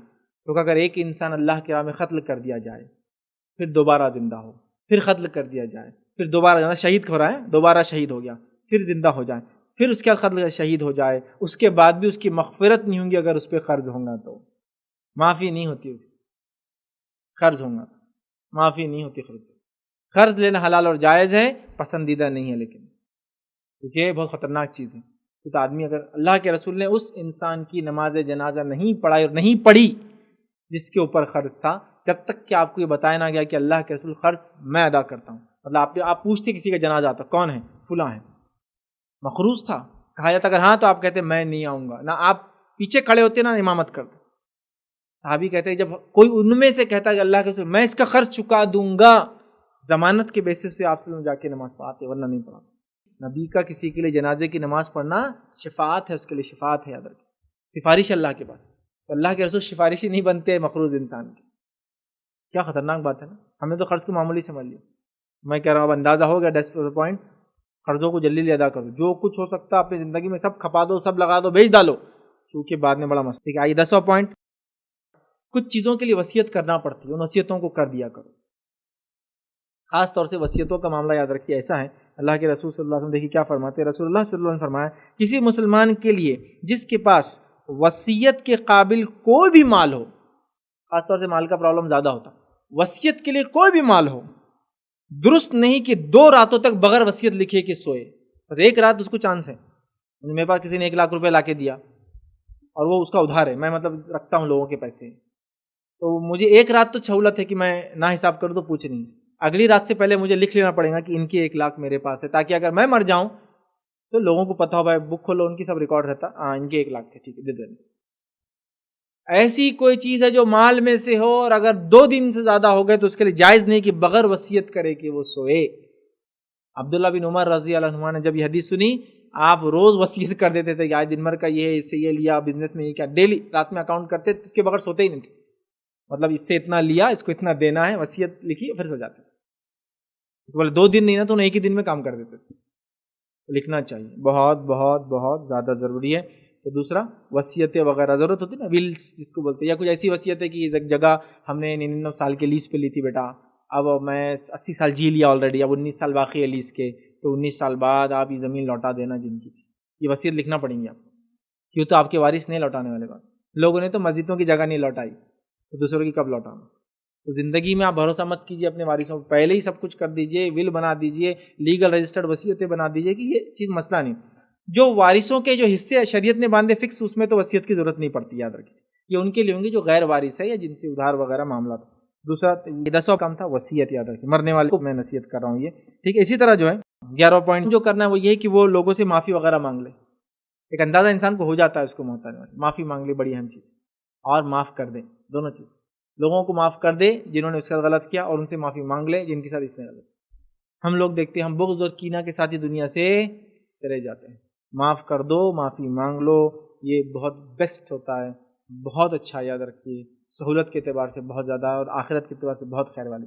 اور بیمار انسانوں کو دیکھ کے لوگ جلدی جلدی معاف بھی کر دیتے ہیں، یاد رکھیں، ٹھیک ہے. تو یہ چیز کو ہم ذہن میں رکھیں. 12واں پوائنٹ آج کا ہمارا جو رہیں گا وہ یہ ہے، یاد رکھیے کہ توبہ استغفار کی کثرت کرے جو انسان بیمار ہو. توبہ استغفار کی کثرت کرے. اور میں سمجھتا ہوں آپ سب جانتے ہیں توبہ استغفار کتنا فائدہ مند ہے. ایک عورت تھی جس نے زنا کیا، جس کی وجہ سے اس کو سزا سنائی گئی. یاد رکھیے سزا سنائی گئی. سزا سنائی گئی، جب اس کو سزا دے دی گئی تو اس کے خون کے چھینٹے کچھ صحابی کے آنکھ پہ اڑے. ایک روایت میں آتا انہوں نے کراہت کا اظہار کیا، ارے اس کے چھینٹے اڑ گئے، چونکہ زنا کیا تھا. اللہ کے رسول صلی اللہ علیہ وسلم فرمایا کہ اس کی توبہ اتنی سچی تھی کہ مدینے کے اگر 70 لوگوں میں تقسیم کر دی جائے سب کی مغفرت کے لیے کافی تھی. کیونکہ اس کو سزائے موت دی جانے والی تھی، وہ اتنی کثرت سے پہلے سے توبہ کر رہی تھی مرنے سے پہلے، کیونکہ اس کی فکس تھی نا، سزا کی وجہ سے اس کو موت آنے والی تھی. 70 لوگوں میں آپ فرما رہے لوگوں میں تقسیم کی جائے مدینے کے تو سب کی مغفرت کر سکتے. مرنے سے پہلے اس نے تیاری کر لی تھی توبہ اور استغفار. اس لیے میں کہہ رہا ہوں توبہ اور استغفار کی کثرت کرے. یہ ہمارا پوائنٹ تھا. آئیے اپنے درس کے خاتمے کی طرف ہم چل رہے ہیں. اور 13واں پوائنٹ یہ یاد رکھیے کہ ایک انسان جو بیمار ہے، یاد رکھیے اس کو لا الہ الا اللہ کی تلقین کرے. اب اس کا موت کا وقت قریب آ گیا تو کیا کرنا ہے؟ اس کو لا الہ الا اللہ کی تلقین کرنا ہے. ہمارے پاس موت کا وقت قریب آ گیا تو کیا کرتے لوگ معلوم؟ جو میں نے دیکھا عام طور سے، چھوٹے بچے کو لاؤ، چھوٹی بیٹی کو بلاؤ، اس کو بلا لو، میں جان اٹکی بھی نکلیں گے نہیں ان کی جان، فلاں کو بلا لو. اب بلا لے، وہ ایک آدھ بہت دھارکاری عورت ہی مدد رہتا گھر کا، بہت معلومات رہتا میتوں کے تعلق سے، وہ بازو ہی رہتا بیٹھا ہوا. پھر وہ کیا کرتا، آ گئے دادی دیکھو. ارے دادی کو لا الہ الا اللہ بولو. کوئی آگے دکھ رہا نہیں، آنکھ کھول کے دکھاؤ، دیکھو، ہلا رہے ان کو، فلاں کر رہے، مر گئے کہ نہیں چیک کرنے، منہ میں پانی ڈال رہے. یہ سب طریقہ نہیں، یہ ایذا دینے والے کام، یہ سب فالتو کام ہے. ابھی وہ جا رہا ہے، ابھی تو اس نے اس کے خاتمے کو یہ آپ طے کرنے کی کوشش کیجئے کہ لا الہ الا اللہ پہ ہو. جبکہ اس کو بیماری ملی، توبہ کا موقع ملا، اب جا رہا ہے. اچانک آنے والی موتوں بہت مشکل ہوتا ہے یہ سب چیزیں. تو لا الہ الا اللہ کی تلقین بس یہی کرنا ہے. وہ اس کا بیٹا آ رہا، ٹھیک ہے، آئیں گا جائیں گا، اس کی جنت میں پھر مل جائیں گے بعد میں، وہ سب بات کی بات ہے. ابھی وہ ٹائم نہیں ہے سچ. اس کے بارے میں کچھ بول دو، پھر وہ بولتے ان کا ہاتھ پکڑ کے ان کے ہاتھ میں دے دو، دیکھو تمہارے امی کے ہاتھ میں ہاتھ دے رہے. اچھا بہت سارے لوگ تو ایسے خود ہی انٹرپریٹ کرتے رہتے ہیں. آدمی مر رہا نا، میرے کو ایسا لگ رہا ہے ایسا یہ بول رہے، میرے کو ایسا لگ رہا ہے بول رہے وہ ویسے میرے کو دے دو، وہ ایسا دیکھو ایسا بول رہے میرے کو فلاں خود ہی. میرے کو ایسا لگ رہا ہے کہ وہ بول رہے میری بیٹی کی شادی تمہارے ان کے چھوٹے بیٹے سے کر دو. تم کون ہوتے انٹرپریٹ کرنے والے؟ ان کو وہ خود ہی پورے انٹرپریٹیشن کرتے جاتے ہیں، مطلب بیٹھے ہوئے رہتے ہو اور پورے اپنے مفادات پورے نکالتے ہیں بیٹھ کے. اور میت پریشانہ کی نے کیا کیا بول دے رہا، وہ بول نہیں سکتی، اس کے دل سے نہیں ہو، انہیں پورے کام نئے کروا دیتے. یہ بہت غلط بات. صرف ایک کام کرنا ہے. کیا کرنا ہے؟ لا الہ الا اللہ. چونکہ نبی اکرم صلی اللہ علیہ وسلم فرمایا، لا الہ الا اللہ کی فضیلت میں آپ نے فرمایا لقینوا موتاکم لا الہ الا اللہ. موتا کو اپنے تلقین کیا کرو لا الہ الا اللہ. ایک دوسری بات فرمایا، من کان آخر کلامہ لا الہ الا اللہ دخل الجنہ. جس کا آخری جملہ اور کلام لا الہ الا اللہ رہا وہ جنت میں جائیں گا. ابھی تلقین کراؤ اس کو ابھارو. تلقین کیسے کر سکتے آپ؟ یا تو پڑھتے رہو لا الہ الا اللہ لا الہ الا اللہ، اس کو سنے آئیں گا. اب وہ سنے آ رہا بول نہیں سکتا، دماغ میں تو اس کے اچھی ہو جائے، یا پھر بول سکتا تو اس کا دماغ کہیں اور جا رہا، یا ذہن ہوتا ہے نا انسان کا، تو لا الہ الا اللہ بولنے سے اس کو یاد، اچھا یہ پڑھنا ہے لا الہ. اب خاموش رہو، بولنا صرف لا الہ الا اللہ لا الہ الا اللہ. پھر اللہ کے رسول تلقین کرو موتا کو اپنی لا الہ الا اللہ، اور جس کا آخری کلام لا الہ الا اللہ ہو دخل الجنہ. اسی طرح آپ نے ایک بڑی اہم بات ہے، تو کیا کرے؟ موتا کو صرف اور صرف تلقین کرے، یاد رکھیے، اور اس کو چیزیں سمجھائے. اسی طرح جو ہے 14 پوائنٹ یاد رکھیے، انتقال کا وقت ایسا لگے قریب آ جائے یا ہو جائے تو قبل رخ منہ کر دے. سہولت اور آسانی کے ساتھ ہوتا ہے تو ورنہ چھوڑ دے. قبل رخ منہ کرنا یہ بڑا اہم ہے. اس کی وجہ کیا ہے؟ یاد رکھیے، اس حدیث کے الفاظ ہے قبلہ کعبہ ہمارے مردہ اور زندہ دونوں کا کیا ہے؟ قبلہ ہے. کعبہ ہم دونوں کا قبلہ ہے، زندوں کا بھی ہے اور مردوں کا بھی ہے. قبل رخ منہ ہو کر افضل ہر کام آپ کریں. قرآن پڑھے تو قبل رخ منہ، نماز میں تو فرض ہے تو ہو گیا، لیکن کبھی قرآن بھی موقع ملا تو قبل رخ ہو کے کرنا چاہیے، دعا بھی موقع ملا تو قبل رخ ہو کے کرنا چاہیے. ہر چیز کو کوشش کرنا چاہیے قبل رخ ہو کر کروں. نماز میں تو فرض ہوا، اتنی بات آپ یاد رکھیں. لیکن میت کے تعلق سے تو قبل رخ کرنا ہے، لیکن میں نے جو کہا سہولت کے ساتھ، آسانیوں کے ساتھ. تکلیف وغیرہ ہوتا ہے ایسا نہیں کرنا چاہیے. مردے کے حالات، دواخانے کی سچویشن، گھر کے سچویشن، سماج کے سچویشن، ساری چیزیں. اچھا کوئی چیز طے نہیں ہو رہی تو بعد میں کرنا. میں نے ایک دیکھا، ایک صاحب کا انتقال، اللہ ان پر رحم کرے مغفرت کرے، لوگ جمع ہو گئے اور میت جب ہوتی ہے کسی کی تو میت میں سمجھو 100 لوگ شامل ہے تو اس میں سے 60 مفتیاں ہوتے ہیں اس کے اندر. میت میں 60 مفتیاں تھے، پورے ڈائریکشن دیتے ہیں، یہ کرو رے، وہ پڑھو رے، یہ کھاؤ رے، وہ چھالو، وہ ڈالو، وہ چپکاؤ، وہ چاٹو، وہ لگا لو، وہ ہٹا دو، وہ دبا دو، وہ سب ان کا فتوے چلتے رہتے. میں نے دیکھا ایک بیچارے میت انتقال ہو گیا، ایک صاحب آئے، ان کا پیر اٹھا قبلے کی طرف کر، چھوٹے تھے دیکھ رہے صرف. تو دوسرے بولے ابھی نہیں، بولے نہانے کے بعد، پھر اٹھا کے ادھر کر دی. پھر وہ آئے، پیر قبلے کی طرف ہوں گے بولے، انہوں نے آ کے میت کو پھر سیدھا کر دی. پھر دوسرے آئے، بولے ابھی غسل نہیں ہوا، میں تمہیں وارننگ دے رہا ہوں، انہوں نے یہ کر دی. اب چھوٹے نہ تھے، ہم کو سمجھ میں آ رہا کہ بھائی تم پہلے طے کر لو نا، میت کو کیوں اٹھا کے ادھر کر رہے، بعد میں تم طے کر لو. نہیں فزیکلی کر رہے اس کو. پھر وہ ان کے بیٹے آئے، وہ دونوں کو ہٹ ان کو سب چڑھے تو پھر وہ گئے. آپ ایٹ لیسٹ سینسیبل کام کرو یار. ایک انسان مر چکا ہے، اس سے کیا سلوک ہونا چاہیے. بہرحال سینس لیس ہوتے ہیں ہمارے پاس لوگ، کچھ سمجھ نہیں ہوتی کیا کرنا. تو بہرحال قبل رخ سہولت ہے تو آپ کرنا چاہیے. اور آخری پوائنٹ آج کا ہے، مرنے کے بعد اس کی آنکھ بند کر دینی چاہیے۔ نبی اکرم صلی اللہ علیہ وسلم نے فرمایا مسلمان کی جب روح نکل جاتی ہے تو اس کی آنکھ بند کر دینا چاہیے، اس لیے کہ آنکھ جو ہے روح کا پیچھا کرتی ہے، جب روح جسم سے نکلتی ہے تو آنکھیں اس کو دیکھتی ہے، آنکھ روح کا پیچھا کرتی ہے، لہٰذا اس کو بند کر دینا چاہیے۔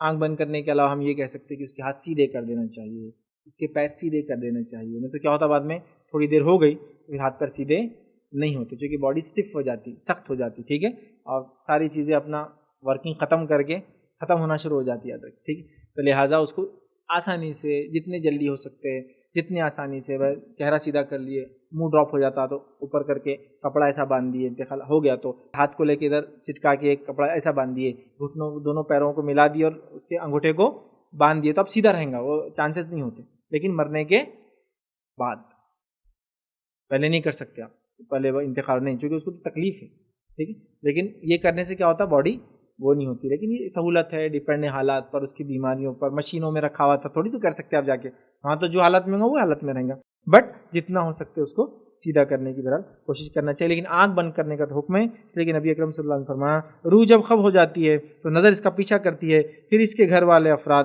رونے لگتے ہیں، تو آپ نے فرمایا اپنے نفوس کے لیے صرف اچھائی کی دعا کرو، تم جو کچھ کہتے ہو فرشتے اس پر آمین کہتے ہیں، تو یہ بات کا بھی ہم خیال رکھیں کہ اس کو جو ہے آنکھ بند کرے اور اس کے تعلق سے صرف اچھی بات کرے، باقی کوئی بات نہ کرے، یاد رکھیں۔ یہ چند باتیں تھی، بہرحال میں کہوں گا 16-17 پوائنٹ ہم نے رکھے، جو بیمار سے لے کر موت تک کیا کرنا چاہیے میں نے رکھنے کی بہرحال کوشش کی۔ انشاءاللہ اس آنے والے لیکچر میں ہم جو دیکھیں گے موت کے بعد سے لے کر دفنانے تک کیا کرنا ہے، وہ تمام باتیں آپ کے سامنے رکھنے کی بہرحال میں کوشش کروں گا۔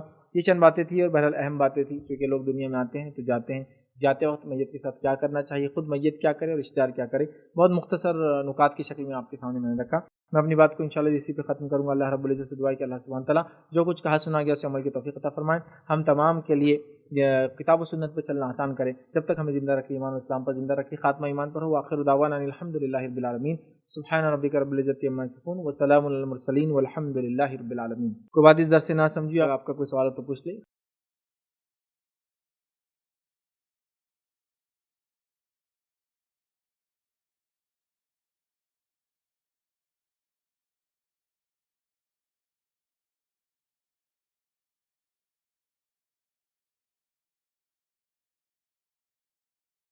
بسم اللہ الرحمن الرحیم، الحمد للہ رب العالمین والصلاة والسلام علی خاتم النبیین والمرسلین، رب اشرح لی صدری ویسر لی امری واحلل عقدۃ من لسانی یفقہوا قولی۔ السلام علیکم فیض بھائی، یہ طب نبی بول کے جو بکس آتے تو یہ بکس ہے کیا، مطلب ایسے؟ میں نے سوال کیا طب نبوی کے نام سے جو بکس آتی ہے ایسی کوئی بکس ہے کیا؟ تو طب نبوی سے مراد یہ ہے کہ نبی اکرم صلی اللہ علیہ وسلم نے علاج کیسے کیے، کوئی بیمار ہو جائے وغیرہ وغیرہ، تو ایسی کتابیں بہرحال ہوتی ہیں۔ ایک مشہور کتاب اس میں طب نبوی میں جو لکھی گئی وہی علامہ جو ہے ابن قیم الجوزی رحمہ اللہ کی بڑی مشہور کتاب ہے طب نبوی، لوگ اس کو ریفر کرتے ہیں، لیکن طب نبوی کا مسئلہ یہ ہے، یاد رکھیے جو پریکٹیکل ہے وہ یہ ہے، جو کئی لوگوں سے طبیب وغیرہ سے یا معالج جو علاج کرتے میں نے معلوم کیا حکیموں سے، وہ یہ ہے کہ طب نبوی پہ ایک بڑی افسوس کی بات رہی مسلمانوں کے ساتھ کہ مسلمانوں نے اس پہ ریسرچ نہیں کیا کبھی۔ بہت ساری چیزیں تو ایسی ہے طب نبوی میں جن کے الفاظ باقی ہے، وہ کس کو بولتے معلوم نہیں، فلاں گھاس لگا لو، کس کو معلوم نہیں کس کو بولتے ہو، کیونکہ تو تب ہوں گے جب وہ گھاس لگائی جاتی کی جاتی۔ تو مسلمانوں نے پوری طاقت اپنی کیا کری، یونانی کو بچانے میں لگا دی، اور یونانی کے ابھی ماہر بن گئے، پورا یونانی میڈیسن اردو میں، وہ کہاں کی ہے، وہ یونان والے کب کے چھوڑ دیے، گریک میڈیسن ہے وہ، گریس کی، یونان ہم نے پال لیا اس کو لا کے، اور طب نبوی یہ بچے گود میں لے لیا جو دوسروں کا تھا اور اپنا بچہ گود سے چھوڑ دیا ہم نے، طب نبوی پہ ریسرچ ہی نہیں ہوئی۔ تو اب پرابلم یہ ہے طب نبوی کا سب سے بڑا، جو باتیں حدیث میں بتائی گئی اس پہ کوئی ریسرچ وقت نہیں ہوا، تو چیزیں کون سی یہی نہیں پتا بھی، لیکن بہرحال طب نبوی کے نام سے جو کتاب ہے، اگر وہ مستند کتاب ہے، روایتی حوالوں کے ساتھ ہے، تو ماننے میں عمل کرنے میں کوئی حرج نہیں، لیکن عمل کرنے میں دشواری یہ ہے کہ وہ چیزیں کس کو بولتے ہیں اویلیبل نہیں ہے، پلس جو بولا گیا عربی میں، تو اب ظاہر سی عربی دان لوگ ہی اس پہ ریسرچ کرے فرسٹ، تو ہم تک بات پہنچ سکتی ہے کہ اس کو ہمارے پاس کیا بولتے ہیں، چونکہ جڑی بوٹی اگر ہے بھی تو وہاں الگ نام سے ہوں گی، ظاہر سی بات ہے یہاں کیا ہے، ایک لمبا پروسیس ہے بہرحال، لیکن ایسی کتابیں ہوتی ہیں، پڑھنے میں کوئی حرج نہیں اگر دلائل اور روایتیں اگر ثابت شدہ ہے تو انشاءاللہ۔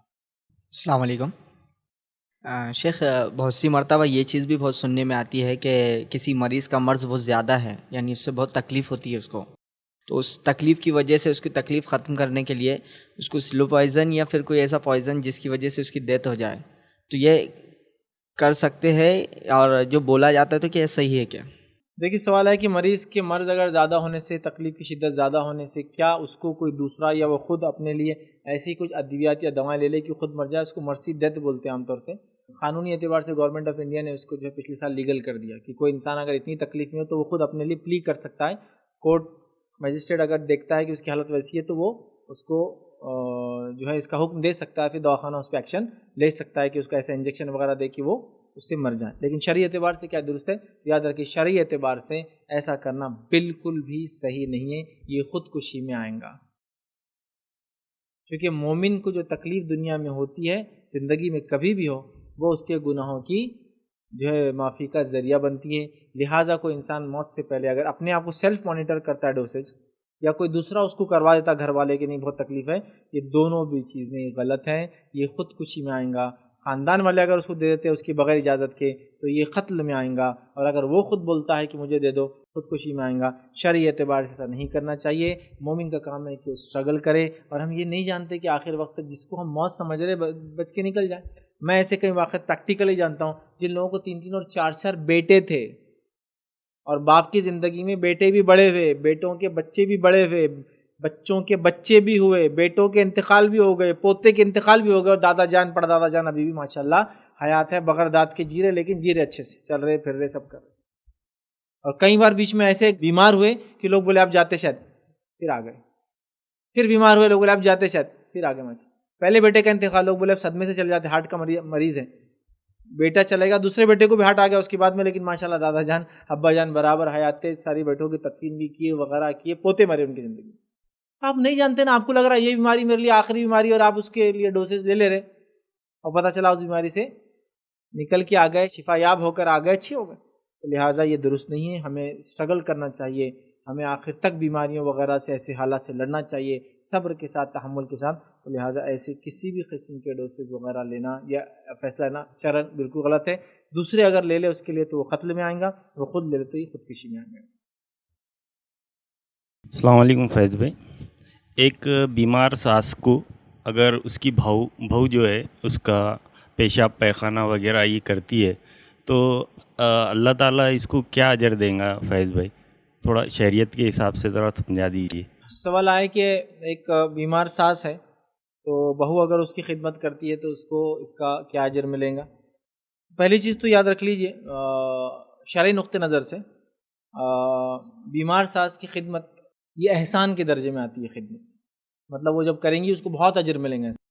لیکن چونکہ ہمارے پاس جو ہندوستانی جو ماحول ہے جس میں ہم لوگ رہتے ہیں، اس ماحول کا مسئلہ یہ ہے کہ ہونا چاہیے کہ اس کے لڑکے اور لڑکیاں اس کی خدمت کریں۔ وہ لڑکیوں کو وہ آنے نہیں دیتے، وہ خاندان والے تو ان کی ماں کی خدمت کے لیے آئے کہ اگر کسی کی ماں بیمار ہو جائے تو ان بچیوں کو جانے دیا کرو اپنی ماں کے پاس، کیونکہ یہ تو خدمت کا ان کو موقع پھر کہاں ملے گا ان کو، لیکن ہمارے پاس یہ سمجھا نہیں جاتا، لہٰذا وہ موقع دیا نہیں جاتا ہے۔ تو یہ اب ظاہر سی بات ہے ایسی ہوگا کہ بہویں خدمت کریں گی، اور ایک عورت ہونے کے ناطے پیشاب پیخانہ وغیرہ اس لیول تک اگر کوئی عورت بیمار ہے دوسری تو ایک مرد کے لیے بہت محال ہے۔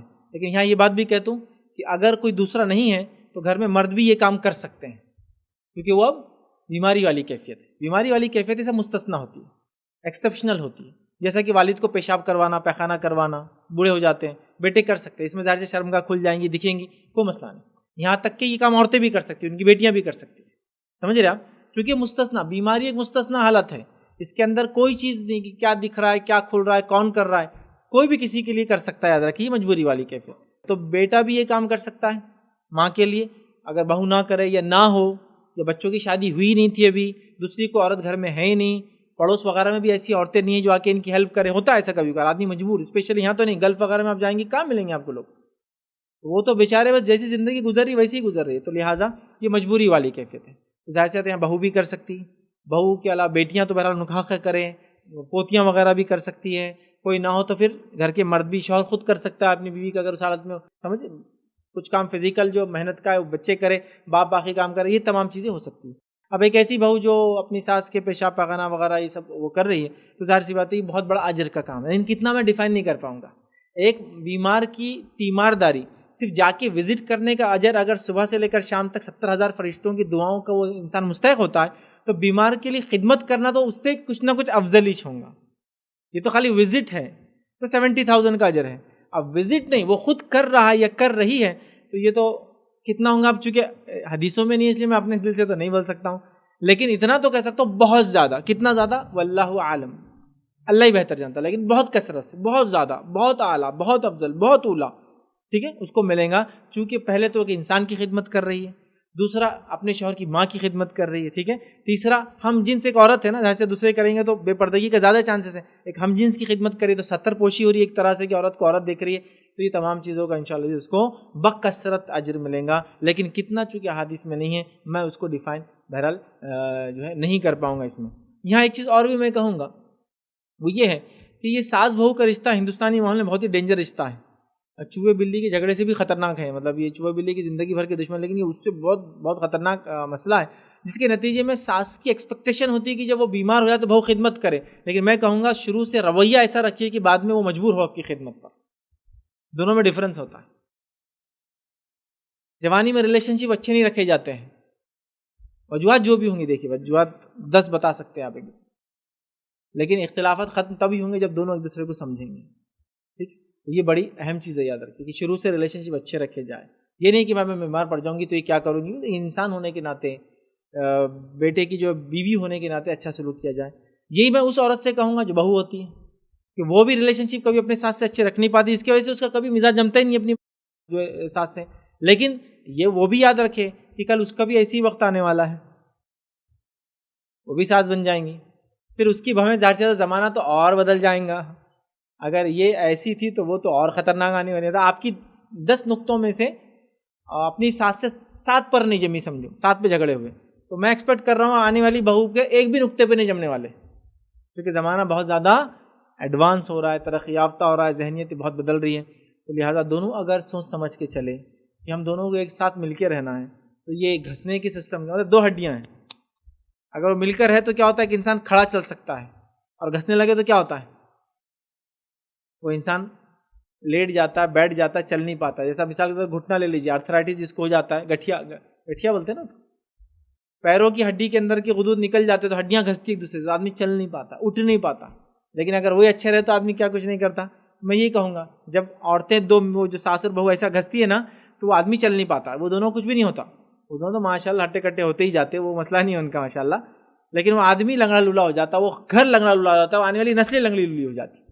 تو یہ سمجھنے کی ضرورت ہے. تو خدمت کرے، یہ بہت باعث اجر و ثواب ہے، یہ احسان کے درجے والا عمل ہے، اور اللہ تعالیٰ کتنا اجر دے گا واللہ عالم، لیکن بہت اجر دے گا. کیونکہ ایسے ماحول میں جب کہ اس کی بیٹیاں کبھی باہر ہوتی ہیں، آ نہیں سکتی ہے، بہت سارے مسائل ہوتے ہیں، کرے وہ بہت اہم بات ہے. اور یہ بات دیکھی گئی انسانی معاملات میں، حقوق العباد میں احسان کیا گیا یا کسی کا حق مارا گیا، مطلب ظلم کیا گیا، دونوں کے بدلے دنیا میں مل جاتے ہیں. بندوں کے معاملے میں یا تو احسان کیا گیا مطلب اچھا سلوک کیا گیا، یا پھر ظلم کیا گیا، دونوں کے بدلے دیکھا گیا دنیا میں ملے ہیں. لہٰذا اس کا بدلہ ملے گا اس کو بہت جلد اس کی زندگی میں. کہ کس شکل میں ہم نہیں جانتے، اچھائی کی شکل میں ظاہر سی بات ہے، ان کی شکل میں ہم نہیں جانتے، اور اگر نہیں بھی ملا تو آخرت میں تو دونوں بدلے ملیں گے، دنیا کے اور آخرت کا بھی. تو بہرحال بہت اجر ہے اس کا، کرنا چاہیے. چونکہ ایک عام بیمار کی تیمارداری کا اجر ہے، یہ تو ساس ہے، اس کا رشتہ تو اور بھی زیادہ گہرا ہے، لہٰذا یقیناً اجر ہے. السلام علیکم فیض بھائی، میرا سوال یہ تھا جو آپ نے دعاؤں کی کتاب کو ذکر کیا، اس کا نام اور وہ کہاں اویلیبل ملیں گے ہمیں؟ دیکھیے دعاؤں کی کتاب جو میں نے ذکر کیا وہ کتاب کا نام ہے حصن المسلم. حصن کہتے ہیں قلعے کو، فورٹریس آف مسلم، مسلمان کا قلعہ، مطلب اپنی حفاظت کرنے کے لیے دعاؤں سے قلعہ بنا لیتا ہے. یہ بہت مشہور کتاب ہے، یہ آپ کریں. یہ دنیا کی میں سمجھتا ہوں 50-60 زبانوں میں اویلیبل ہے. انڈیا میں تو اردو، ہندی اور انگلش میں نے تینوں زبانیں دیکھی.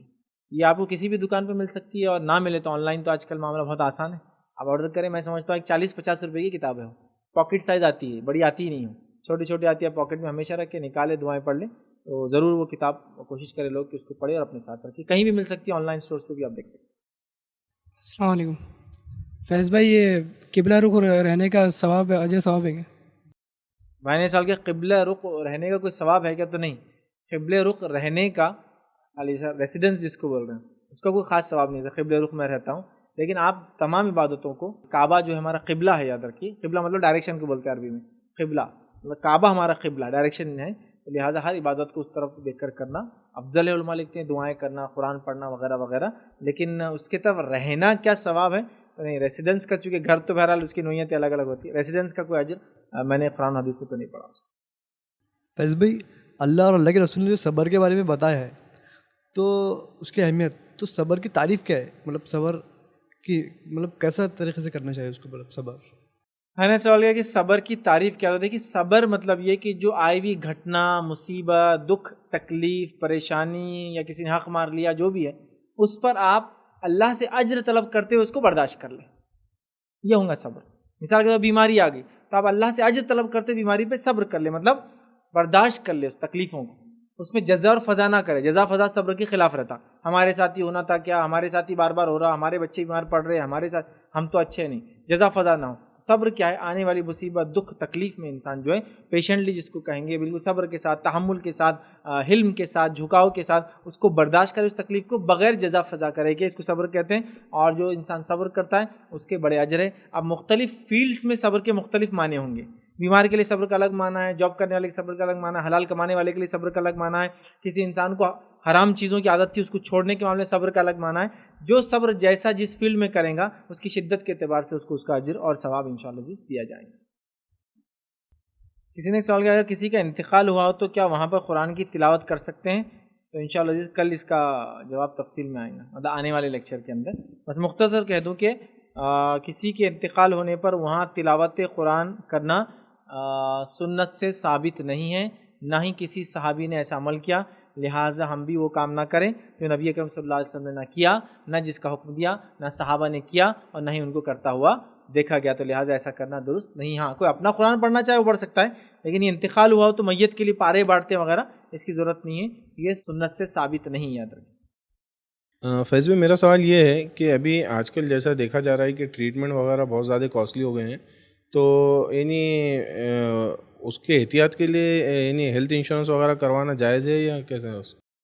میں نے سوال کیا کہ ٹریٹمنٹ کی کاسٹ بڑھنے کی وجہ سے ہیلتھ انشورنس وغیرہ کیا کرنا جائز ہے؟ نہیں. تو یاد رکھیے ہیلتھ انشورنس کی اجازت ہمارے اس ماحول میں نہیں دی جا سکتی, چونکہ یہاں کا ہیلتھ انشورنس یہ ربا بیسڈ ہے, سود بیسڈ ہے, تو لہٰذا یہ سود بیسڈ ہے, اس لیے اس کی اجازت نہیں دی جا سکتی, سوائے اس کی کو مجبور ہو جائے, یا مر جاؤں یا یہ کراؤں, تو پھر تو کوئی مسئلہ نہیں. سمجھے آپ, مر جاؤں یہ کراؤ تو وہ سچویشن میں تو کوئی مسئلہ نہیں, چونکہ وہاں حرام بھی اس کو جینے کی حد تک جائز ہو جاتا ہے, لیکن عام حالت میں وہ نہ کرائے, یہی اس کے لیے بہتر افضل ہے. اور توکل یہی مانا جائے گا کہ انسان سب کچھ اچھا ہے, احتیاطی تدابیریں کر سکتا ہے, پیسے سیو کر کے رکھنا وغیرہ, لیکن یہ کہ نہیں کبھی بھی کچھ ہو جائے گا. اور یہ کمپنیاں بھی ایسا ڈرا دیتی آ کے, جسی کو امتحانی ایڈ وغیرہ تو ایسے بھیانک بناتے ہو, ایک دم گاڑی ایک دم یوں ہو رہے ہو, گاڑی آگے ایک بڑی ایک دم بچ گئے, بچا لیتے کو جلدی کر لو, بولے بیوی بچے ہیں تو کیا ہوتا تھا. تو یہ سب یاد رکھیے توکل کے منافی ہے, مطلب توکل کے خلاف ہے جو آج کل ہو رہا ہے.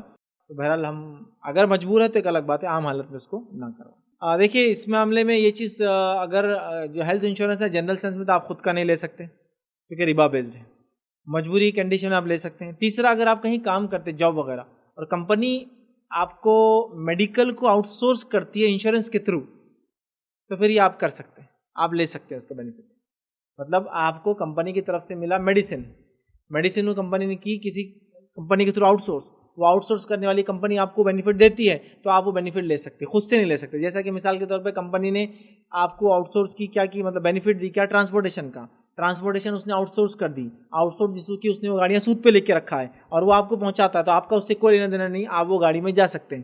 اسی طرح کمپنی نے آپ کو دی میڈیکل, یا آپ کو دی کینٹین, اور کینٹین کو آؤٹ سورس کر دی کسی ہوٹل کو, اور میڈیکل کو آؤٹ سورس کر دی, چونکہ ہاسپٹل پہلے تو لوگ بناتے تھے, گورنمنٹ سینٹرل گورنمنٹ کے ہوتے تھے, اب ایسا نہیں ہے. تو لہٰذا اگر وہ ویسا کرتی ہے تو یہ آپ کو میڈیکل انہوں نے دیا جس کو آؤٹ سورس کر رہے ہیں, تو آپ اس کا بینیفٹ انشاءاللہ اس شکل میں پھر جو ہے لے سکتے ہیں, لیکن عام حالت میں وہ نہ کریں. رہا مسئلہ کی میڈیسنل کاسٹ, علاج کی کاسٹ بہت بڑھ گئی ہے, یہ سب بڑی نہیں ہے, بڑھائی گئی ہے. میں سمجھتا ہوں جو لوگ اس فیلڈ میں وہ تمام چیزیں جانتے ہیں. تو چیریٹی بیسس چیزوں کو ہم نے شروع کرنے کی ضرورت ہے ہمارے سماج میں, تاکہ غریب اور مستحقین کی جو ہے ہم اپنے چیریٹیز کے ذریعے, اور چیریٹیز میں یہ نہیں کہ ہم پیسہ دے کے علاج کریں, ہم علاج کرنے کے اداروں کو شروع کریں تاکہ علاج ہی ہمارے پاس ہو. دیکھیں آپ کسی ادارے میں جائیں گے 1 لاکھ کا علاج تو 1 لاکھ میں ہوں گا نا, لیکن آپ خود اگر ادارے شروع کریں گے تو چھوٹے موٹے ہی شروعات میں, بعد میں چھوٹی چھوٹی چیزیں بڑی بڑی شکلیں لے لیتی ہے. تو بہرحال ایک ہو سکتا ہے آج چھوٹا سا ادارہ ہو, کل وہ بڑے بڑے علاج کرے. تو کچھ کمیونٹی وائز ہم کو ایسی چیزیں کرنے کی ضرورت ہے. یہ سوشل سروس بھی ہے, کمیونٹی سروس بھی ہے. کسی نے ایک سوال کیا, دم کرنا یعنی جیسا آپ کہیں جس میں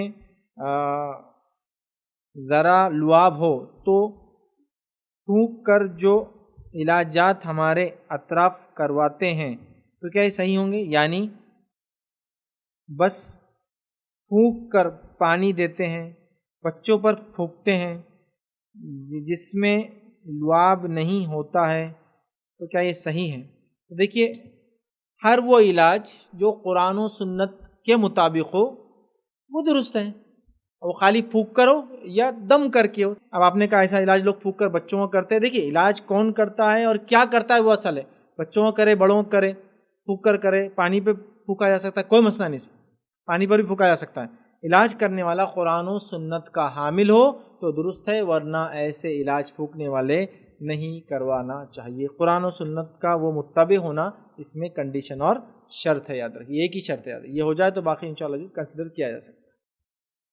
السلام علیکم، میرا یہ سوال تھا کہ جیسے آپ نے کہا کیا لیڈیز جینٹس سے علاج کرا سکتی ہے یا پھر جینٹس لیڈیز سے علاج کرا سکتے ہیں، یہاں تک تو ٹھیک تھا، لیکن یہاں پر پردے کا مسئلہ، جیسے ہم یہاں پر آ رہے ہیں تو بہت سے لوگ ہمیں یہ کہتے ہیں کیا وہاں پر کیا آپ کی بے پردگی نہیں ہو رہی کیا، تو وہاں پہ آپ کے کیا سب محرمات ہے کیا، ایسے سوال اٹھتے ہیں، تو ایسے لوگوں کو ہم کیسا جواب دیں؟ جیسے ہمارے پاس تو ایسا نہیں چلتا۔ سوال یہ ہے کہ علاج معالجہ کے لیے تو ٹھیک ہے، سمجھ میں آ رہا کہ پردہ وغیرہ کبھی ٹوٹ جاتا ہے یا مسئلہ ہوتا ہے یا وہ تو کنڈیشن ہے، ایک حالت ہے، لیکن عام حالت میں جانا، کوئی درس وغیرہ سننا جس میں غیر محرم سامنے ہوتے ہیں، میں خود کھڑا ہوں، کئی لوگ یہاں سے جاتے ہیں، عورتیں پیچھے بیٹھی، عورتیں ان لوگوں کو دیکھ رہی ہے، کیمرہ مین ہے وغیرہ وغیرہ ہے، تو کیا یہ درست ہوگا؟ کیا لوگ پوچھتے ہیں۔ دیکھیے شرعی جواب تو اس کا ہے کہ اس میں شرعی کوئی قباحت نہیں ہے، شرعی اس میں کوئی برائی نہیں ہے۔ کیوں برائی نہیں؟ میں بتاتا ہوں۔ پردے کا حکم کس کو ہے؟ مرد کو ہے، عورت کو ہے؟ کس کو ہے؟ عورت کو ہے۔ عورت نے پردہ کر لیا، سمجھے آپ؟ اگر دونوں کو پردہ ہوتا ایک دوسرے سے تو پھر دونوں کو برقعے پہننا پڑتے تھے۔ یہ بات سمجھنے کی لاجک دیکھیے، اگر کوئی بولے نہیں مرد عورت کو نہیں دیکھ سکتا تو عورت بھی مرد کو نہیں دیکھ سکتی، اگر کوئی ایسی سوچ رکھے تو اس کی سوچ غلط سوچ ہے۔ کیوں غلط سوچ ہے؟ اس کی یہ سوچ نعوذ باللہ اللہ تعالیٰ کو ظالم قرار دے دیتی ہے کہ عورت کو تو پردے میں ڈال دیا، نتیجتاً مرد عورت کو نہیں دیکھیں گا تو بچ جائیں گا، لیکن بیچاری عورتیں دھکے دھکے پہ مردوں کو دیکھ کر گناہ گناہ گناہ گناہ گناہ گناہ لیتے ہوئے جا رہی بیچاری۔ اب ریلوے اسٹیشن پہ چلے گئے، گناہ کا لاٹ چل رہا، مرد آ رہے ہو جا رہے ڈھیروں میں، ایک ٹرین میں سے 1000 آدمی اتر گئے، اب یہ بیچاری بیٹھی تو آنکھ بند کر کے تو نہیں بیٹھ سکتی نا، 1000 مرد کو دیکھ لی، مطلب ایک مرد کا 10 بھی گناہ ملا تو کتنے گناہ ہو گئے اس کے، وہیں بیٹھے 10,000 گناہ لے کے بیچاری گھر جا رہی۔ تو کیا اللہ ظالم ہے کہ نعوذ باللہ کہ عورتوں کو تو پردے میں کر دیا، انہیں بیچاری کو ہم کو دیکھ رہے؟ تو مرد کا عورت کو کسی بھی طرح سے کسی بھی نگاہ سے دیکھنا جائز نہیں ہے، لیکن عورت کا مرد کو بنا شہوت کی نگاہ سے دیکھنا جائز ہے، اور یہی بیسس پر تمام صحابیات نے صحابہ کو دیکھا، صحابیات نے اللہ کے رسول کے اوصاف بیان کیے کہ آپ ایسے دکھتے تھے، ایسے چلتے تھے، ایسے کھاتے تھے، ایسے پھرتے تھے، ایسا چہرہ تھا، اتنے حسین تھے، اتنے جمیل تھے، اور اسی وجہ سے صحابیات نے کئی صحابہ کو دیکھا، فلاں جنگ میں نے فلاں کو دیکھا، حضرت عائشہ فرماتی فلاں صحابی میرے سامنے سے جا رہے تھے، انہوں نے مجھے نہیں پہچانا، تو کیوں دیکھا؟ انہوں نے نیچے دیکھ کے چلنا چاہیے تھا، اور شریعت نے مرد کو بھی کہنا چاہیے تم بھی برقع پہنو بھائی، کہ تو عورتیں کیوں پھر بیچاریاں گناہ گار ہوں؟ تو پتہ چلا عورت مرد کو بنا شہوت کی نگاہ سے دیکھ سکتی ہے، اس میں کوئی حرج نہیں، شرع کوئی خبات نہیں۔ دلیل یہ ہے کہ جو یہ بول رہے کہ عورت نہیں دیکھ سکتی وہ ثابت کرے، یہ ہمارا خود کا بنا ہے پردہ ہے، پھر شریعت کا پردہ تو ہو گیا نا۔ نبی اکرم صلی اللہ علیہ وسلم نماز پڑھا رہے مسجد نبوی میں، مسجد نبی چھوٹی سی مسجد ہے، کچھ حصے کو اس کو وہ باؤنڈری جیسا کچھ جھاڑ وغیرہ لکڑیاں لگائی ہوئی ہیں، کچھ حصے میں چھت بھی ہے اس کو، باقی پوری کھلی ہے۔ اذان ہوتی ہے، ایک ہی دروازے سے سب لوگ آتے ہیں، آگے مرد کھڑے ہوتے ہیں، پیچھے بچے کھڑے ہوتے ہیں، اور پیچھے عورتیں کھڑی ہوتی ہیں، کوئی دیوار نہیں ابھی ہے، یہ وہ مسجد نبی نہیں آج کی، کچھ بھی نہیں ہے، ٹھیک ہے۔ اس کے بعد عورت نماز جب پڑھیں گی تو کیسے پڑھیں گی؟ چہرہ کھلا رکھیں گے، تو مرد کھڑے آگے، بچے کھڑے اور پیچھے عورتیں کھڑی۔ اب آپ بتائیے، تو عورتیں پیچھے سے جب نماز ہوگی تو نقاب تو ڈال دے رہی، صحابہ ذکر کرتے بیٹھے، عورتیں دیکھ رہی ان کو، نبی اکرم صلی اللہ علیہ وسلم امامت کر رہے، عورتیں دیکھ رہی ان کو، تو یہ عورتیں گناہ گار ہیں؟ اگر ایسا ہوتا کہ عورت کو پردہ کرنا ہوتا تو بہت بتایا جاتا۔ ماں عائشہ کی وہ روایت مشہور ہے، نبی اکرم صلی اللہ علیہ وسلم نے ایک مرتبہ کا عائشہ وہ حبشی غلام آئے ہوئے تھے، وہ کرتب دکھا رہے تھے مسجد نبی میں، عید کا دن تھا. آپ نے کہا کیا تم دیکھو گی؟ انہوں نے کہا. پھر وہ پیچھے بیٹھے رہی، اپنی گردن کو اللہ کے رسول کے کاندھے پہ رکھا، بہت دیر تک دیکھتی رہی. تو یہاں انہوں نے کس کو دیکھا؟ حبشی غلاموں کو جو کرتب دکھا رہے تھے. اب لوگ جب یہ روایت بولتے ہیں یہ پہلے کی ہے پردے سے، پردے کے پہلے کی ہے. اگر پردے کے پہلے کی تھی، اگر تھی تو پیچھے کھڑے رہ کر کاندھے پہ سے دیکھنے کی ضرورت ہی کیا تھی؟ چونکہ زینب رضی اللہ عنہ سے جب اللہ کے رسول صلی اللہ علیہ وسلم کی شادی ہوئی، جب پردے کا حکم تب پہلی بار آیا تھا، وہ مسئلے کی وجہ سے کہ کچھ صحابہ ولیمے کے کھانے میں آئے اور اللہ کے رسول صلی اللہ علیہ وسلم گھر میں بیٹھ گئے. حضرت زینب بھی وہیں بیٹھی تھی، پردے کا حکم نہیں آیا تھا ابھی، تو بغیر پردے کی وہیں بیٹھی ہے، صحابہ وہیں بیٹھے ہوئے. نبی اکرم صلی اللہ علیہ وسلم پریشان ہے کہ کب جائیں گے گھر. یہاں ماں عائشہ پیچھے کھڑی ہے، پیچھے سے دیکھ رہی ہے. دلیل یہ کہ پردے کا حکم آ چکا تھا اس کے بعد کا یہ واقعہ ہے. اب لوگ بہت بحثیں کرتے اس میں، یہ ان کی منمانی. پہلا چیز یہ کہ کیا عورت مرد کو دیکھی تو گناہگار ہوں گی؟ اگر وہ بولتے ہاں تو پھر ثابت کرے دلیل سے. اس کا مطلب عورتیں تو پوری کی پوری گناہگار ہیں، پوری کی پوری. سمجھا؟ یہ ہو گیا. اب دنیاوی اعتبار سے لے لیں. دنیاوی اعتبار سے بولنا، اگر درس میں آدمی کو نہیں دے سکتے تو دکان پہ سیلس مین سے ایسی بات کرنا جا کے، وہ بتاؤ وہ جو کپڑا وہاں کہیں ہے نا وہ ذرا بتاؤ، تم کو دیکھ نہیں سکتی نا میں، یا تم کیا کرو چادر ڈالو اپنے اوپر، یا وہ وہاں جو کپڑا لپیٹ لو تو میں تم سے بات کرتی. تو بولنا کپڑے خریدنے نہیں جانا جہاں جینٹس رہتے. رکشے میں نہیں بیٹھ سکتے بولنا، اپن رکشے میں بیٹھے تو الٹا بیٹھنا، وہ رکشہ والا ڈرائیور اپن ایسا بیٹھنا بولنا، مطلب ادھر سے نیچے اکڑو بیٹھ جانا، تو گناہ ہو جائیں گا نا. وہ رکشے والے کو دیکھیں گے. ٹرین میں گئے تو سامنے برتھ پہ پہلے بکنگ کر دینا عورتوں کا ڈبہ. اگر عورتیں نہیں رہی، اب مرد آ گئے تو پوری ٹرین بولنا الٹا بیٹھ کے جانا، ادھر دیکھنا، ادھر پیچھے بیٹھ کے مرد ادھر سے ٹیکا دیں گا جو گرنا نہیں بول کے ادھر آن دے، اور ادھر دیکھ کے جانا بولنا، کیونکہ مرد کو دیکھنا گناہ ہے. سڑک پہ چلے تو کیسا چلنا؟ بچے کو آگے رکھنا، آنکھ بند کرنا اور اس کو لے کے چلو بیٹے، چونکہ اتنے مرد دکھ رہے میں کیسے چلوں گی؟ اتنے مردوں کو دیکھ کے تو مطلب گناہ گار ہو جاؤں گی نا گھر جانے تک. تو تم میرے کو کیا کرو، لے کے چلو. پوری عورتوں نے نابینا کی زندگی جینا شروع کر دینا بیچاریوں نے. یہ ہونا چاہیے نا. اب پھر سولوشن کیا ہے؟ جب مقرر کو نہیں دیکھ سکتے تو ڈاکٹر کو نہیں دے سکتے، رکشے والے کو نہیں دے سکتے، پھر ان کو دے سکتے. اچھا گھر میں اگر جوائنٹ فیملی ہے تو پھر کیا کرنا؟ دیور وغیرہ یہ وہ آئے تو پھر کیا کرنا؟ پھر تو گناہ گار ہو جا رہی. تو ان کو گھر سے نکال کے ہکال دینا، بولنا تمہاری وجہ سے ہم گناہ گار ہو جا رہے. تو کئی کو گناہ ہے بولنا چلو گھر سے نکلو، چلو پھوٹو، اور ان کو ہکال دینا گھروں سے بولنا. یہ سولوشن ہی ہے نا. پھر وہ ترکاری والے سے بھی کبھی بات نہیں کرنا. ترکاری لینا تو پہلے دیکھ لینا دور سے زوم کر کے کیمرے سے کیا کیا ہے، پھر آنکھ بند کر کے جانا، بولنا وہ جو ٹماٹے وہ دے دو اور وہ جو سبزی دے دو، چونکہ میں تم کو دیکھ نہیں سکتی بولنا، میں گناہ گار ہو جاؤں گی. میں مولانا کو بھی نہیں دیکھتی وہاں، تم کو بھی نہیں دیکھ سکتی بولنا، کچھ بھی نہیں کر سکتی. ٹھیک. اس کے بعد ٹی وی تو کوئی عورت نے دیکھنا ہی نہیں چاہیے، کیونکہ ٹی وی پہ بھی کیا ہو جائیں گا، جینٹس آ جائیں گے نا، تو دیکھنا نہیں چاہیے بولنا. اس کے علاوہ فوٹویں بھی رہتی کبھی کبھار لگی ہوئی، دکھتے آنکھ بند کر لینا، بولا آنکھ بند کر لینا، کیونکہ مرد کی فوٹو دکھ گئی. ٹھیک. تو یار یہ ظلم ہو جائے گا. تو یہ ان کالڈ ہے. میں نے کہا نا پردے کی لمٹ ہے، لیکن ہم نے بہت کراس کر دیا اس کو. یہ وجہ سے عورتوں کو مسجد میں آنے بند کر دیا ہم نے. یہ وجہ سے ان کو ہر دینی کام سے دور رکھ دیا. مطلب وہ پردہ بولے تو ایسا ہو گیا وہ اچھوت ہو گئے بیچاریاں. پردے کے ساتھ وہ سب کچھ کر سکتی تھی. نبی اکرم صلی اللہ علیہ وسلم کے زمانے میں کیا کچھ نہیں عورتوں نے کیا، کیا کچھ نہیں کیا. اسما بنت ابی بکر رضی اللہ عنہا روز صبح سفر کرتی ہے. اگر آپ حج یا عمرے کو جائے تو جب مدینہ اگر سفر ہو، عوام رضی اللہ عنہ کا باغ دیکھنا کہاں ہے مدینہ سے، کتنے میل دور ہے مسجد نبی سے، اگر آپ جا سکے کبھی تو دیکھ لینا ہو. تو اسما بنت ابی بکر صبح روز اٹھتی تھی، جا کر کھیتی کرتی تھی، پھر گھر جاتی تھی. تو ایک عورت جو کسان ہے، کسان خاتون ایک طرح سے، یہ کسان خاتون کیسا سڑک چلتی ہیں آنکھ بند کر کے، کیونکہ سارے مرد دکھ رہے نا اس کو. بلکہ ایک حدیث میں بتاتا اللہ کے رسول نے ایک مرتبہ دیکھا اور کہا کہ اے اسما ہمارے ساتھ اونٹ پہ چلو. تو آپ نے کچھ نہیں کہا. کہ بہت زیادہ غیرت مند صحابی تھے زبیر بن عوام رضی اللہ.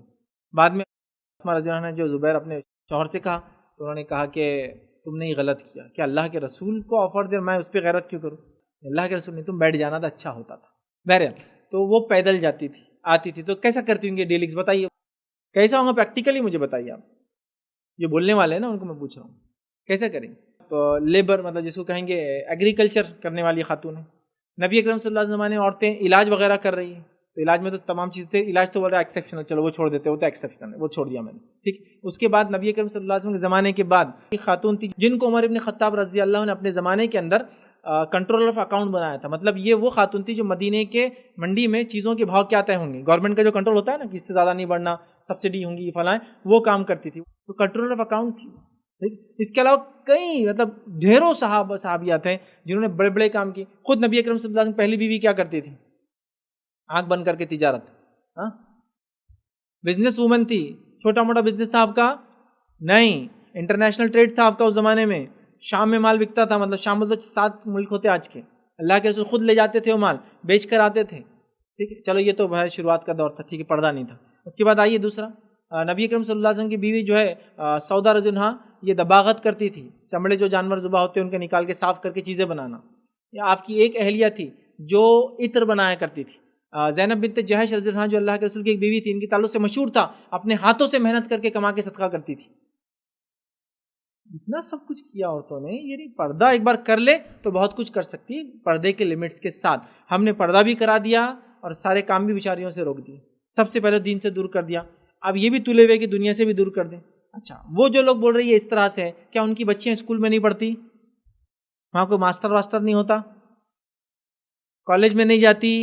وہاں کوئی میل ٹیچر نہیں ہوتا؟ یا میل ٹیچر کے اس میں کالا چشمہ پہن کے بیٹھ رہی تھی بچیاں ان کے, نہیں سر تم کو دیکھ نہیں سکتے, گناہ گار ہو رہے ہیں ہم, تم 1-2 گھنٹے کھڑے ہوئے ہمارے سامنے آ کے, چلو ہٹو یہاں سے. تو شرعی اعتبار سے عورت کسی بھی مرد کو بغیر شہوت کی نگاہ سے دیکھ سکتی ہے. یہ دلیل ہے اس کی. دینی درسگاہ میں بھی دیکھ سکتی ہے, غیر دینی اس میں بھی دیکھ سکتی ہے. شرعی ضرورتوں کے تحت دیکھے, اور دیکھتی ہے تو بغیر شہوت کی نگاہ سے دیکھے, کوئی حرج نہیں. لیکن مرد کسی بھی نگاہ سے کسی عورت کو دیکھ نہیں سکتا. نہیں میں بہن کے ایسا دیکھ رہا تم کو, نو, نہیں چلتا بولنا. تم میرے امی جیسے, نہیں چلتا. جیسے ہے نہیں نا بولنا. جیسے ہے تو جیسے ہی رہنے دو بولنا, ہم کو ایسے ویسے مت کرو وہ ایسا. تو یہاں تو ہم نے پورے راستے کھولے ہوئے, منہ بولے بھائیوں کا ڈھیر بنا ہوا ہے. کبھی بھی گھروں میں آ رہے, میں تو آج سے 20-25 سال پہلے ایسا کوئی گھر بھی نہیں سوچ سکتا جہاں منہ بولے بھائی نہیں تھے. مطلب سگے غائب, پورے منہ بولے گھسے ہوئے تھے گھر کے اندر پورے. سگے ماموں کو نہیں معلوم, بولے یہ منہ بولے ماموں, منہ بولے ماموں, منہ بولے ماموں, اتنے منہ بولے ماموں کی کسی کی کوئی انتہا نہیں. ٹھیک, بہرحال یہ سب درست نہیں ہے. تو آپ دیکھیے, اور مطلب اس معاملے میں عورتیں مردوں کے سامنے جاتی ہیں منہ بولے رشتوں کے نام پر. اس کے علاوہ گھر کے کئی مرد تو بہرحال یہ اس طرح سے نہیں, تو ان کو سمجھنے کی ضرورت ہے ایکچولی. انشاءاللہ جب ایک بار سمجھ جائیں گے تو وہ چیزوں کا فائدہ اٹھائیں گے, نہ کہ اس کا غلط ہو. پردے میں آپ آ گئے, ایک بار پردے کی حدود کو اپنانا گے, اپنے لمیٹیشن میں آپ مردوں سے انٹریکشن کریں, شرعی اعتبار سے جائز ہے انشاءاللہ.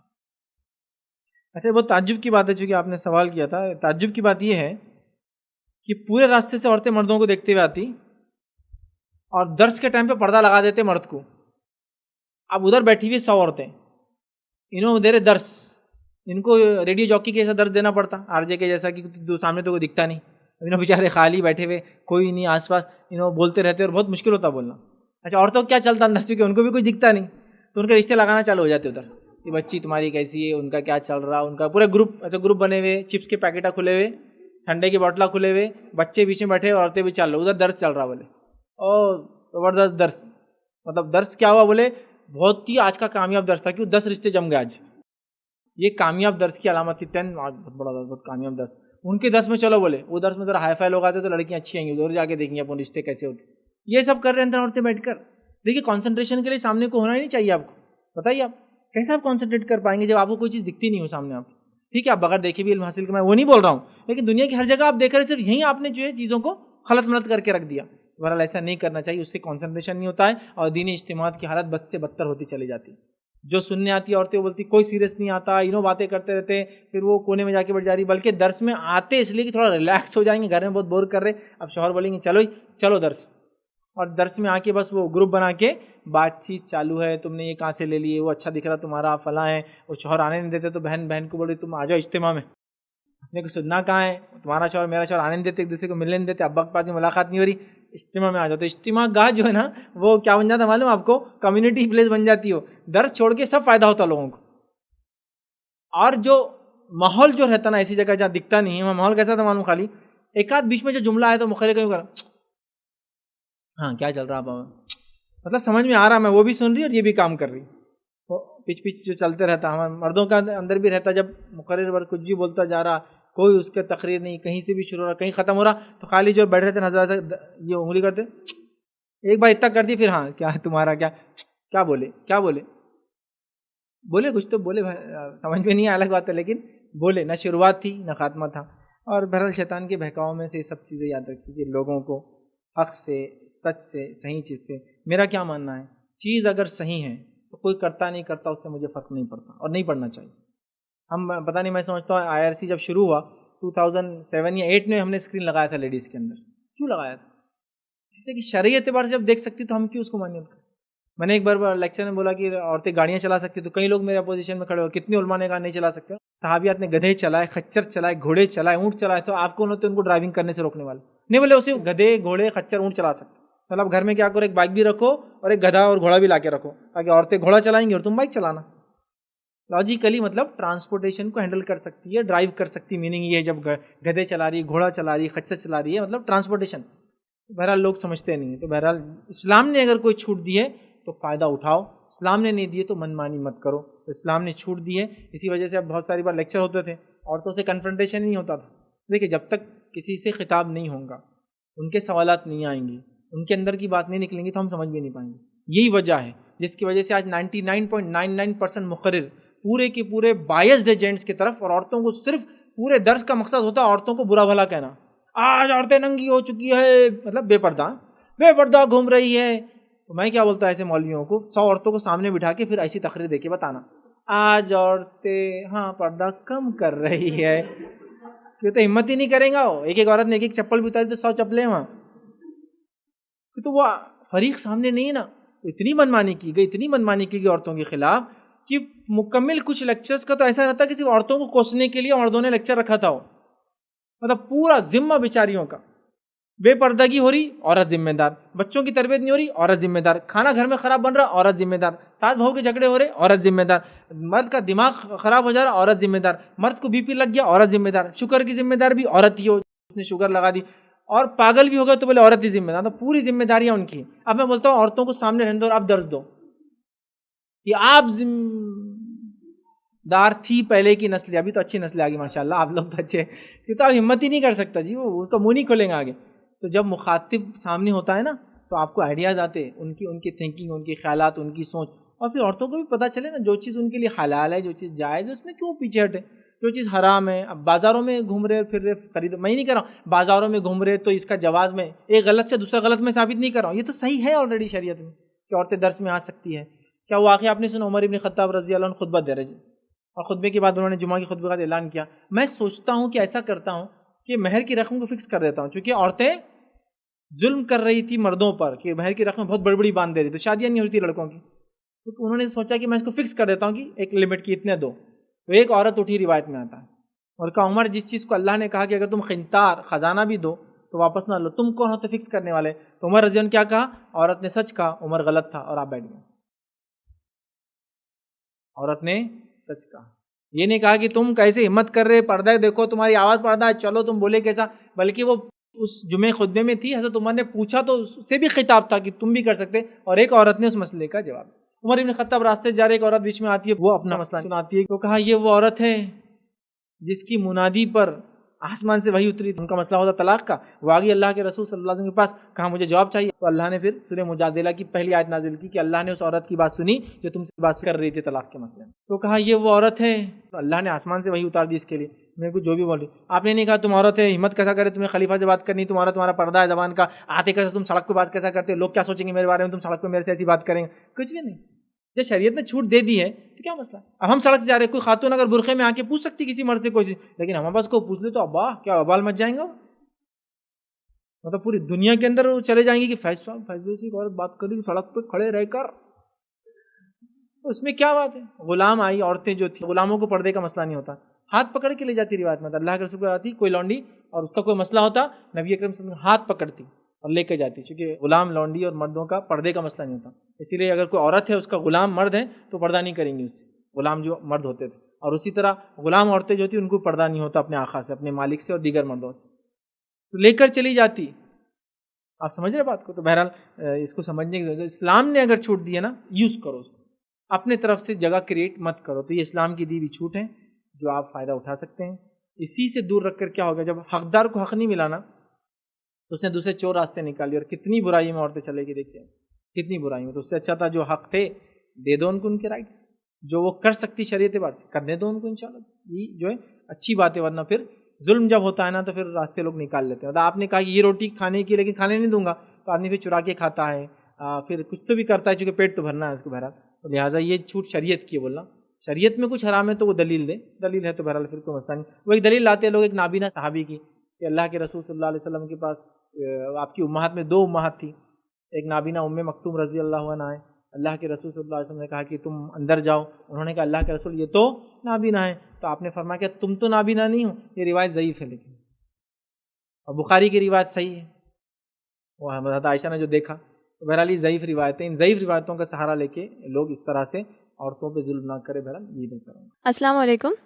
میرا یہ سوال تھا کہ جو میڈیکل اسٹوڈنٹس ہوتے ہیں تو وہ سیکھنے کے بیسس پہ کیا کسی مرد کو ہاتھ لگا سکتے ہیں, یعنی کہ عورت کوئی میڈیکل اسٹوڈنٹ ہے تو وہ کیا مرد کو ہاتھ لگا سکتے ہیں, کیونکہ کچھ بیماریاں ایسی ہوتی ہے مختلف جو میلز میں ہوتی ہے, تو ہم لوگ کو سیکھنے کا چانس نہیں ملتا. اگر ہم لوگ نہیں کریں گے اس کے اوپر سوچرنگ وغیرہ تو پھر ہم کو سیکھنے کا چانس نہیں ملے گا.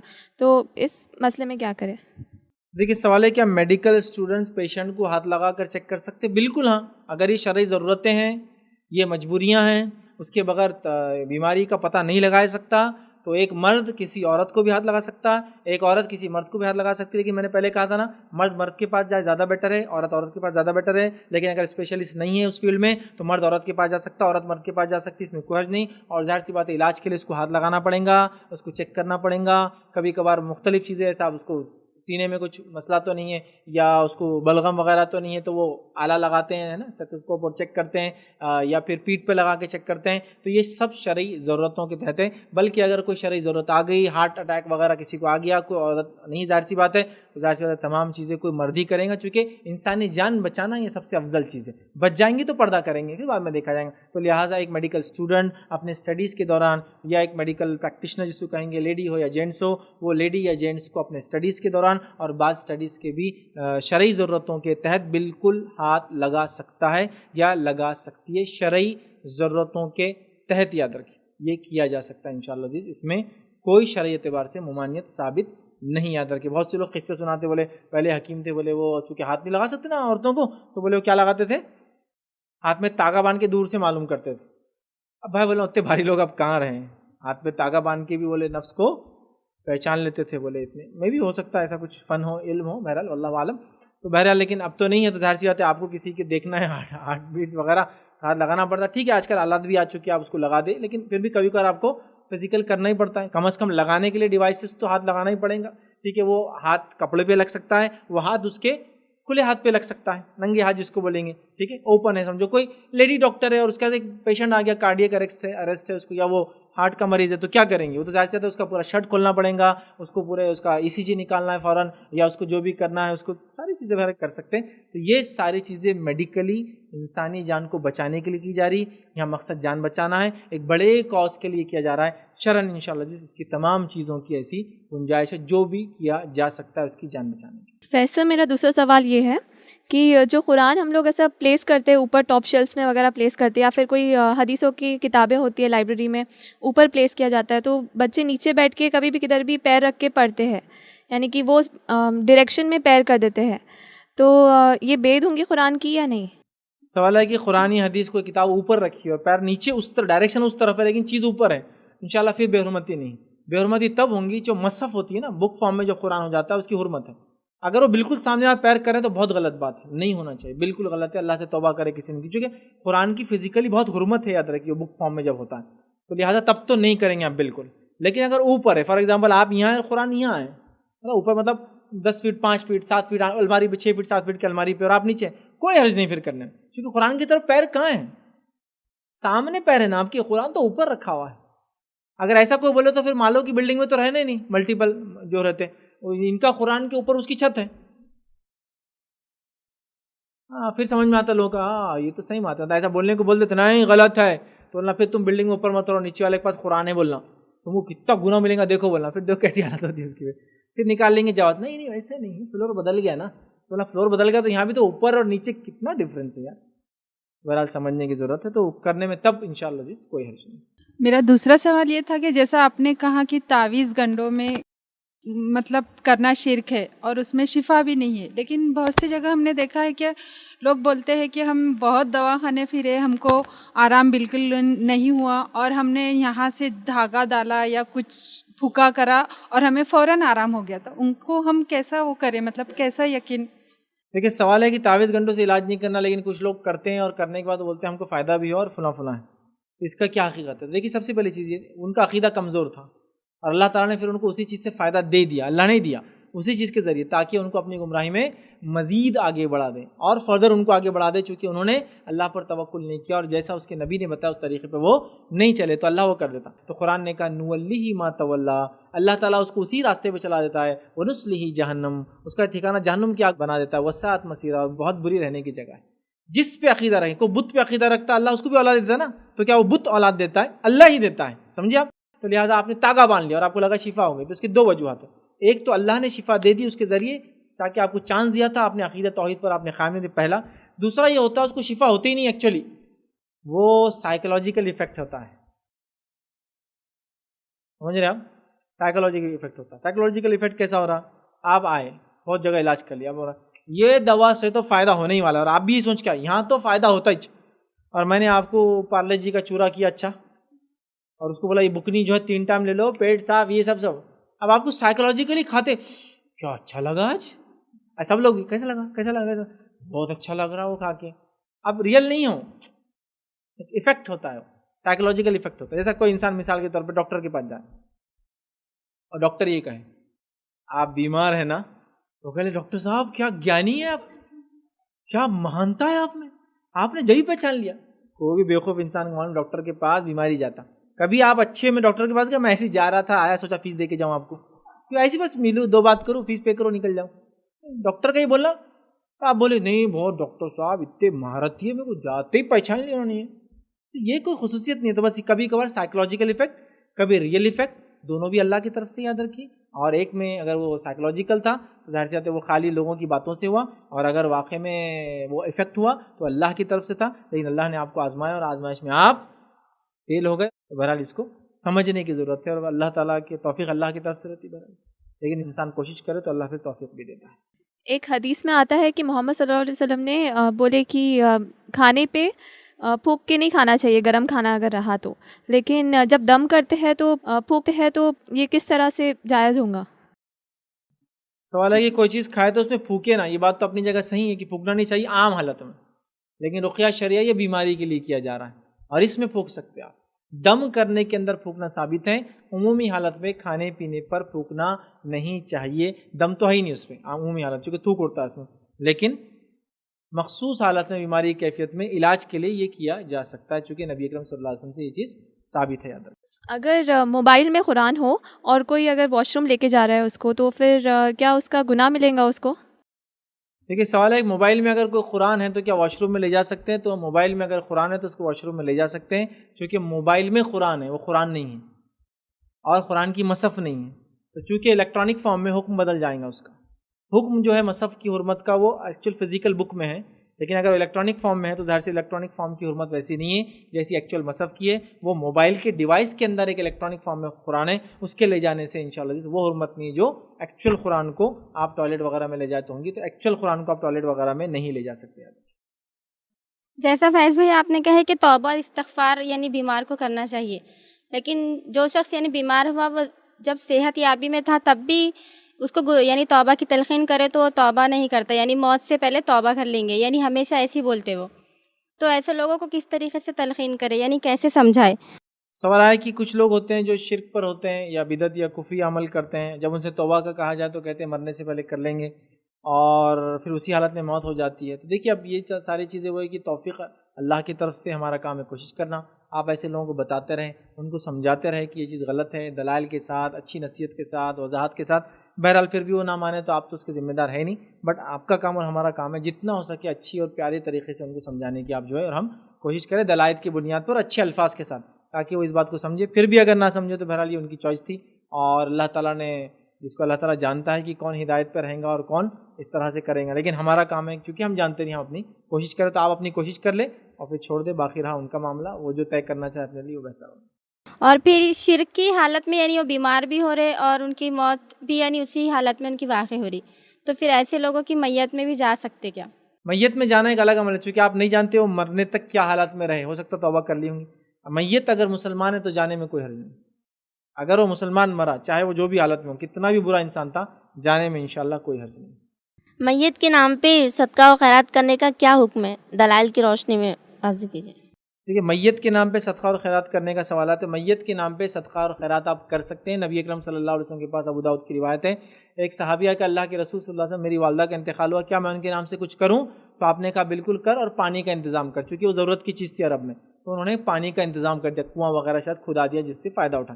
تو آپ کسی میت کے نام سے صدقہ اور خیرات بالکل کر سکتے ہیں، چاہے اس نے وصیت کی ہو یا نہ کی ہو، چاہے اس کو پسند کرتا تھا یا نہ کرتا تھا، آپ اس کے نام سے کر سکتے ہیں، اور میت آپ کے رشتہ دار ہو یا غیر رشتہ دار ہو، دونوں کے لیے آپ کر سکتے ہیں، اس نیت سے کہ اللہ اس کو اس کا اجر ملے، دینے والے کو بھی اجر ملے گا صدقے کا، اور میت کو بھی اجر ملے گا کہ اس کے طرف سے صدقہ کیا گیا۔ یہ بالکل آپ صدقات اور خیرات میت کی طرف سے کر سکتے ہیں۔ انشاءاللہ اسی پہ اپنی بات کو ختم کریں گے۔ وآخر دعوانا الحمدللہ رب العالمین، سبحان ربک رب العزۃ عما یصفون، وسلام علی المرسلین، والحمد للہ رب العالمین۔